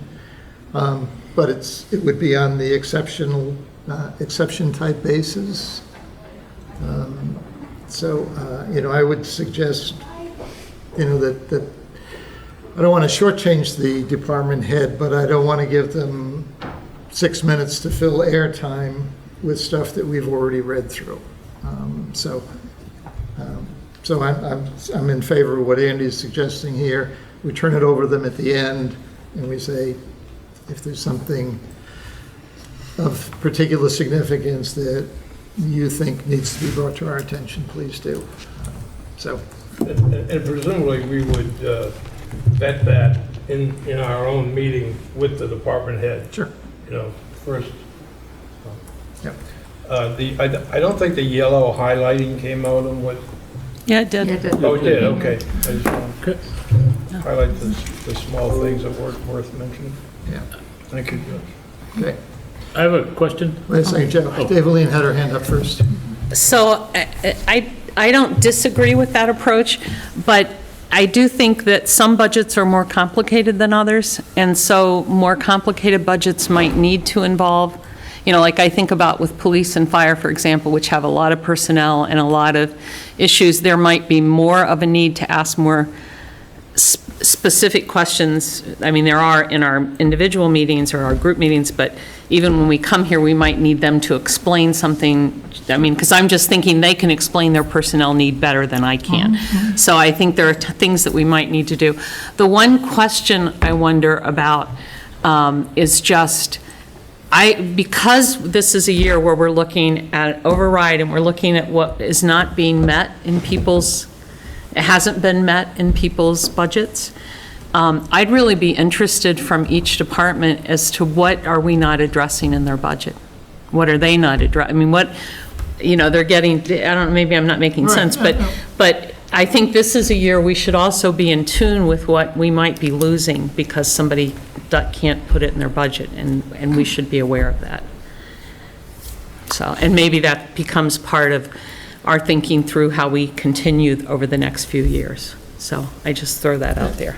And that could be a question that you raise with right. Chief Jones, for example. Right. What are the things you don't have, and could articulate that as part of the presentation that you right. make. Or if you feel it's of a technical nature, let's say, and you really need the chief to address that, then you could turn it to him and ask him to speak to that issue. Yeah.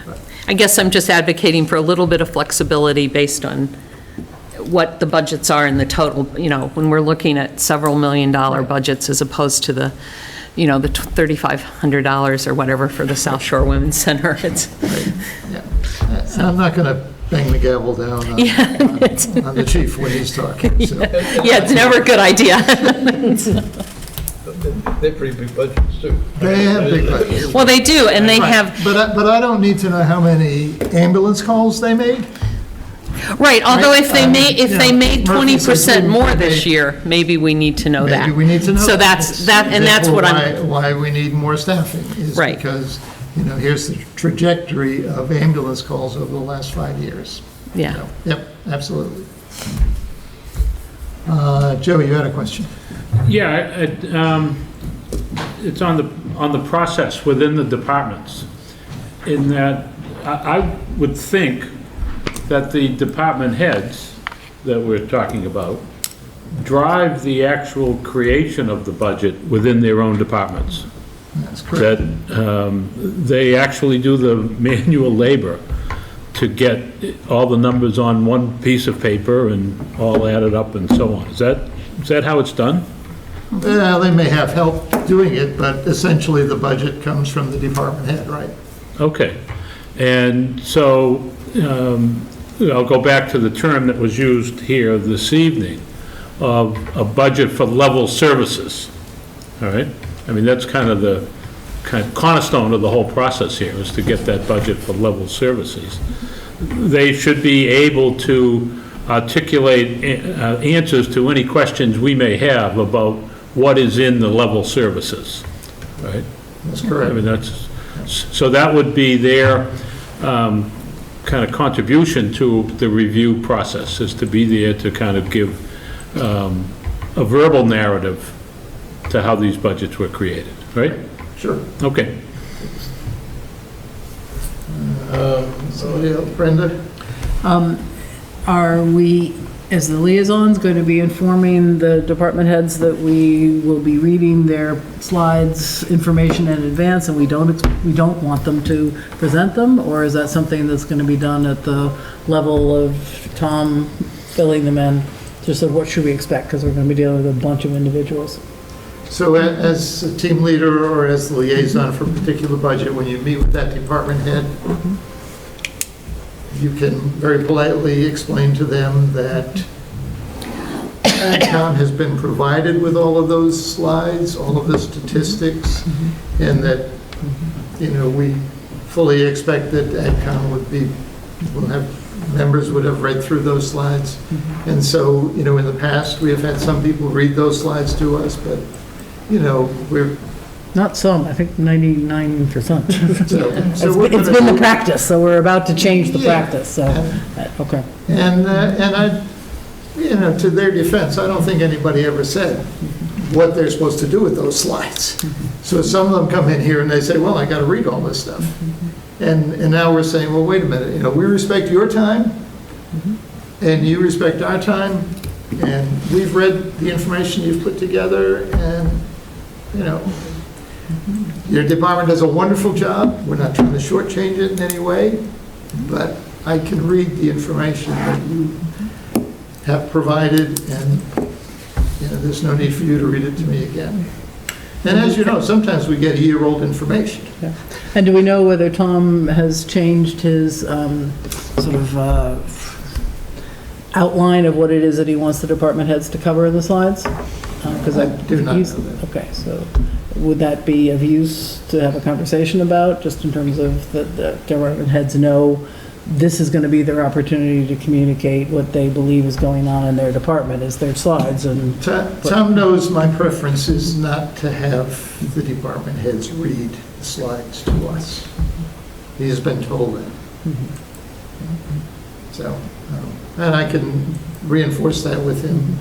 Tomorrow, Nancy and I meet with he and Michelle. But I think as liaisons, I think you just say, this is how it's going to go the night of the meeting. Sure. I mean, that's just helping them Yeah, understand. but is there material that we, in fact, would like to see on those slides, or in the material that's presented to us in advance? Or does the stuff that's been presented in the past seem like the stuff we want in the future? I don't think that can be changed. I asked Tom that, and Tom said they were They've already distributed to done the it. department heads Okay. a month ago. Right, so the expectations have been set. Gotcha. Okay, fair enough. But they can pull a statistic or two from a slide and just say, you should be aware that, ambulance calls have gone up 25% the last 3 years. Or, the library has loaned out 50% more books than they did 2 years ago, or whatever.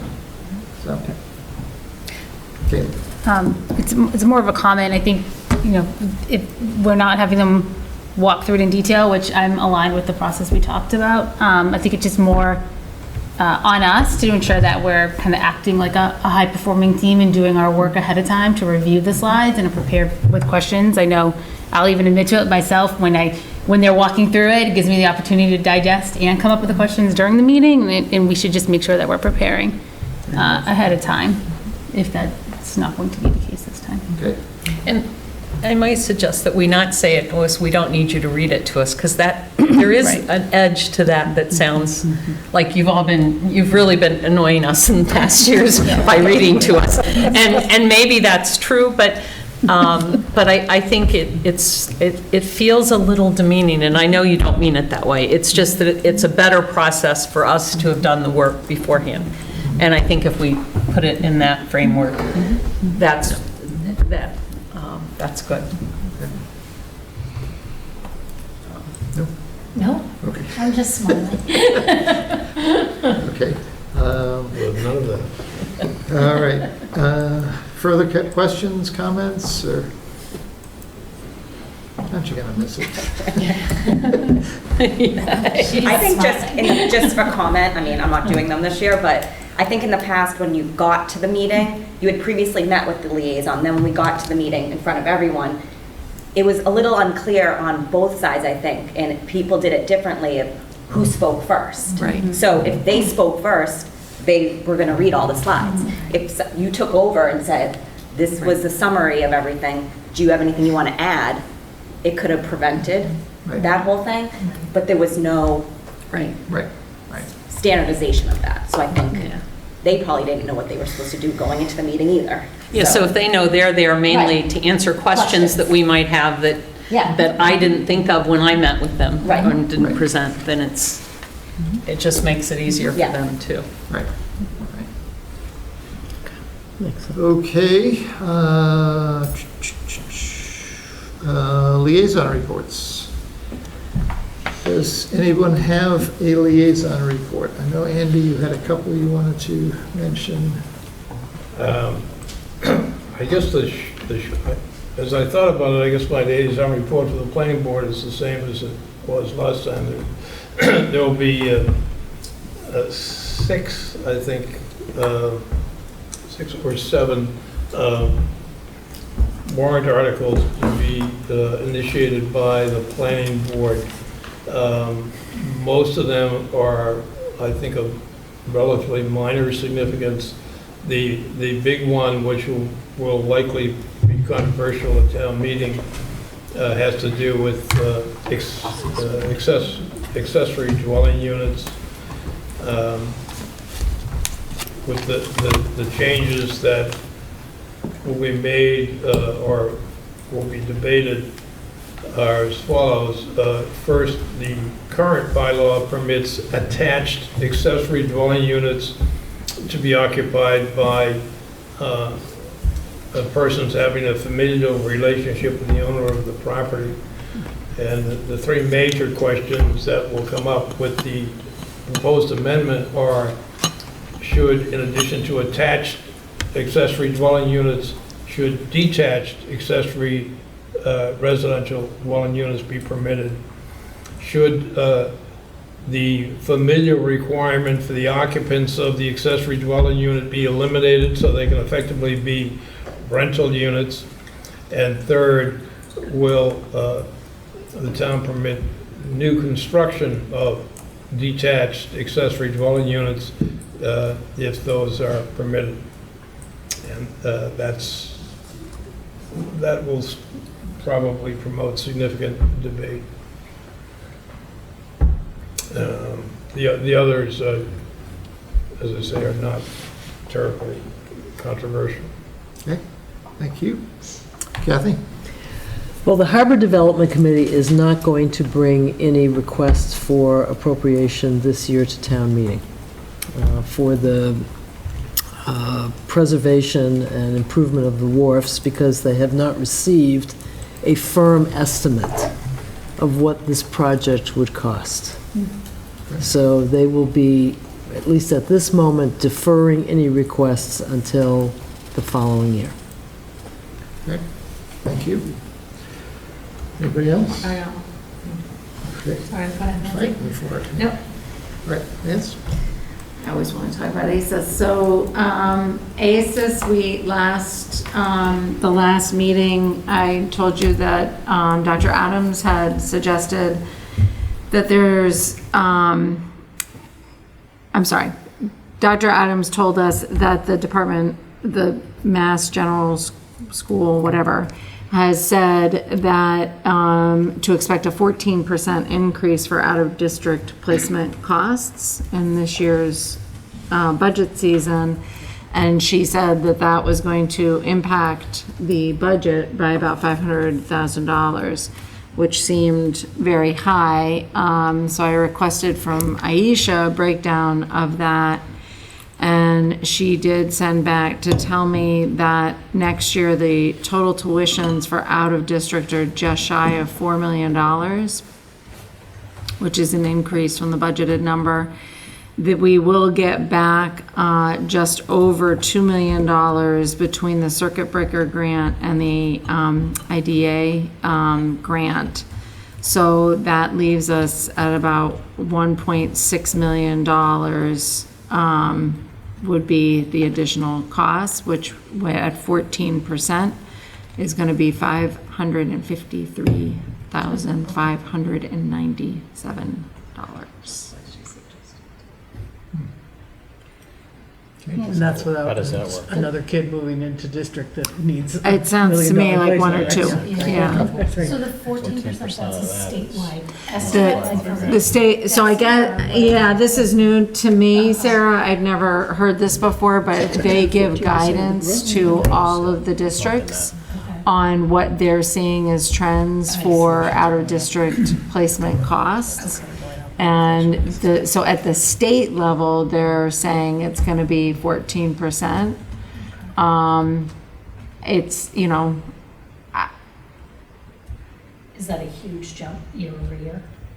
well, usually it's in the 3 to 4%. Okay. And so this 14%. She said a lot of it is just obviously the school costs going up, but also being driven by the transportation costs. So, which brings us back to this cyclical argument that we have constantly, which is the more we can keep students in Hingham, the better we're all served, so, including the students. Nancy, did you have Just a second. So we can only discuss an item that's on our agenda. Oh, And since nobody told me they wanted to have a liaison report, we can't really discuss it. Okay. So we can present the information, but you have to hold your questions till next week. So, no problem. I have an update and no one can ask anything. That should not become a strategy. This is great. I met with Cleaner Greener Hingham, with Tom Mayo, Maria Zaid, and John Coughlin. Cleaner Greener Hingham is going to request potentially two articles to go to town meeting this spring. As we've discussed, the banning of plastic water bottles for non-carbonated, that's okay, it's carbonated. You're all right. Non-carbonated water under the size of a gallon. The first article would be a municipal ban against the town procuring these bottles for schools and the town. And the second would be businesses not being allowed, or a commercial ban. It's been approved by 20 municipalities in Massachusetts. The thought is it would go into effect January 1 of 2024. And the Cleaner Greener Hingham have met with a lot of people around town to talk about this. They are going to, they've sent draft language to John Coughlin. They're using language that's been adopted by other towns. They're going to talk to Bill Ramsey about getting on the select board schedule for review, because it's the select board that determines which articles go into the warrant. And they suggested that the hole in this article and with this proposal is in enforcement, which has always been a challenge. And John Coughlin said that, you suggest what enforcement is going to look like, but you don't immediately need to enforce it because it's suggested, and he said education, and people don't generally violate things on purpose once they go forward. So that is going to go to the select board to determine if it's something to add to the warrant for this town meeting. No questions. I will repeat it. It's not to be a strategy. Okay, anybody else? We good? Okay, I think we have some minutes. We do. Thank everyone for your edits. We had Alicia, no. So sorry. I'll never forget, what's her name? Oh my God, Alicia Anthony. Oh, I'm so sorry. Brain just whoop. As our new recording secretary, and she did just a fantastic job, and thank you everyone for your edits. I sent out a final draft, and then we just had a few more quick edits that were minor in nature. So I think we can just move forward because everyone has seen them multiple times. Okay, well, take a motion. I move we approve the minutes. Second. We have nobody zooming in, so we don't have to do a roll call vote. So all those in favor of approving the minutes as amended signify by saying aye. Aye. And opposed? We carry. Okay, so we have our next meeting coming up on December the 13th, and we will begin the budget hearing process at that time. The Select Board approved 3 warrant articles earlier this evening. 2 of them are perennials, and 1 of them is a new one. And I will begin the process of putting together the warrant article assignment list and send it all out to you guys. And we will start to add these warrant articles, especially the perennials, in as soon as we can, because as you have seen earlier this evening, we have a busy January, February, and March coming up. So with that, I will take a question. Yep. I have some on the 13th, but the budget files aren't in the Dropbox yet. When are we anticipating getting them? So they're all due in by the 1st. Okay. And you're on the 13th? Yeah. So which budget articles are you looking for? It was,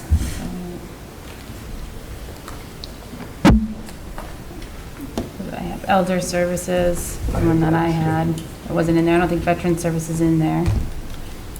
I'm sorry, elder services? Elder services, veteran services. I don't think the health department. I checked yesterday. Isn't in there. I don't know where to look today.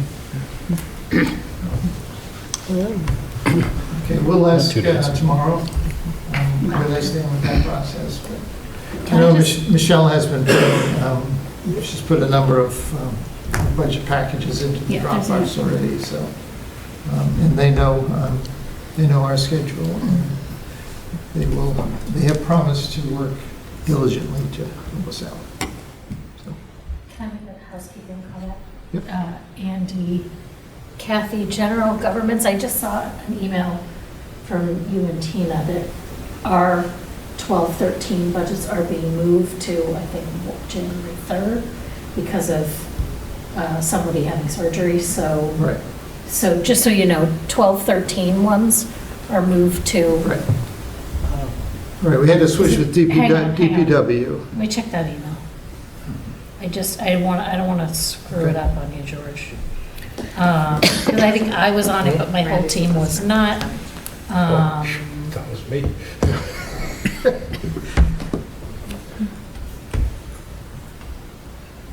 Yeah. Hang on. Yeah. sorry, okay, it is the 12-20 general government's budgets will be moved to January 3rd. Damn. Sorry, I think that doesn't help Andy and it does help Kathy and me and Lindsay. Extra Yes. time to prepare. No, it doesn't. No, for it me. doesn't help Andy. Oh, no, All of it doesn't Andy's are help front with that. loaded. Oh, well, Andy, you're always on top of these things, so. Well, procrastination is what I do. And George, just so that you know, on the 13th, I'll be remote. Okay. Yeah, we knew that. No. Yeah, okay. Can I just keep us going for like one more minute? 'Cause- So we are gonna say at the end of when we're going through the budgets, I recommend, like, I don't know if Andy. You are got going to say language. that, yes. You're going to recommend a budget. Okay. We just always recommend their base budget, not their Not their base extra, budget. not their additional requests. Okay. Okay. Got it. But we can change our recommendation later on if we need to. Okay, any other comments? I think George said it well earlier when he said to think about using the word recommend as recommending that it moves to the next step. Yeah. Okay. I will take a motion to adjourn. So moved. Second. Second. All in favor, say aye. Aye. Opposed?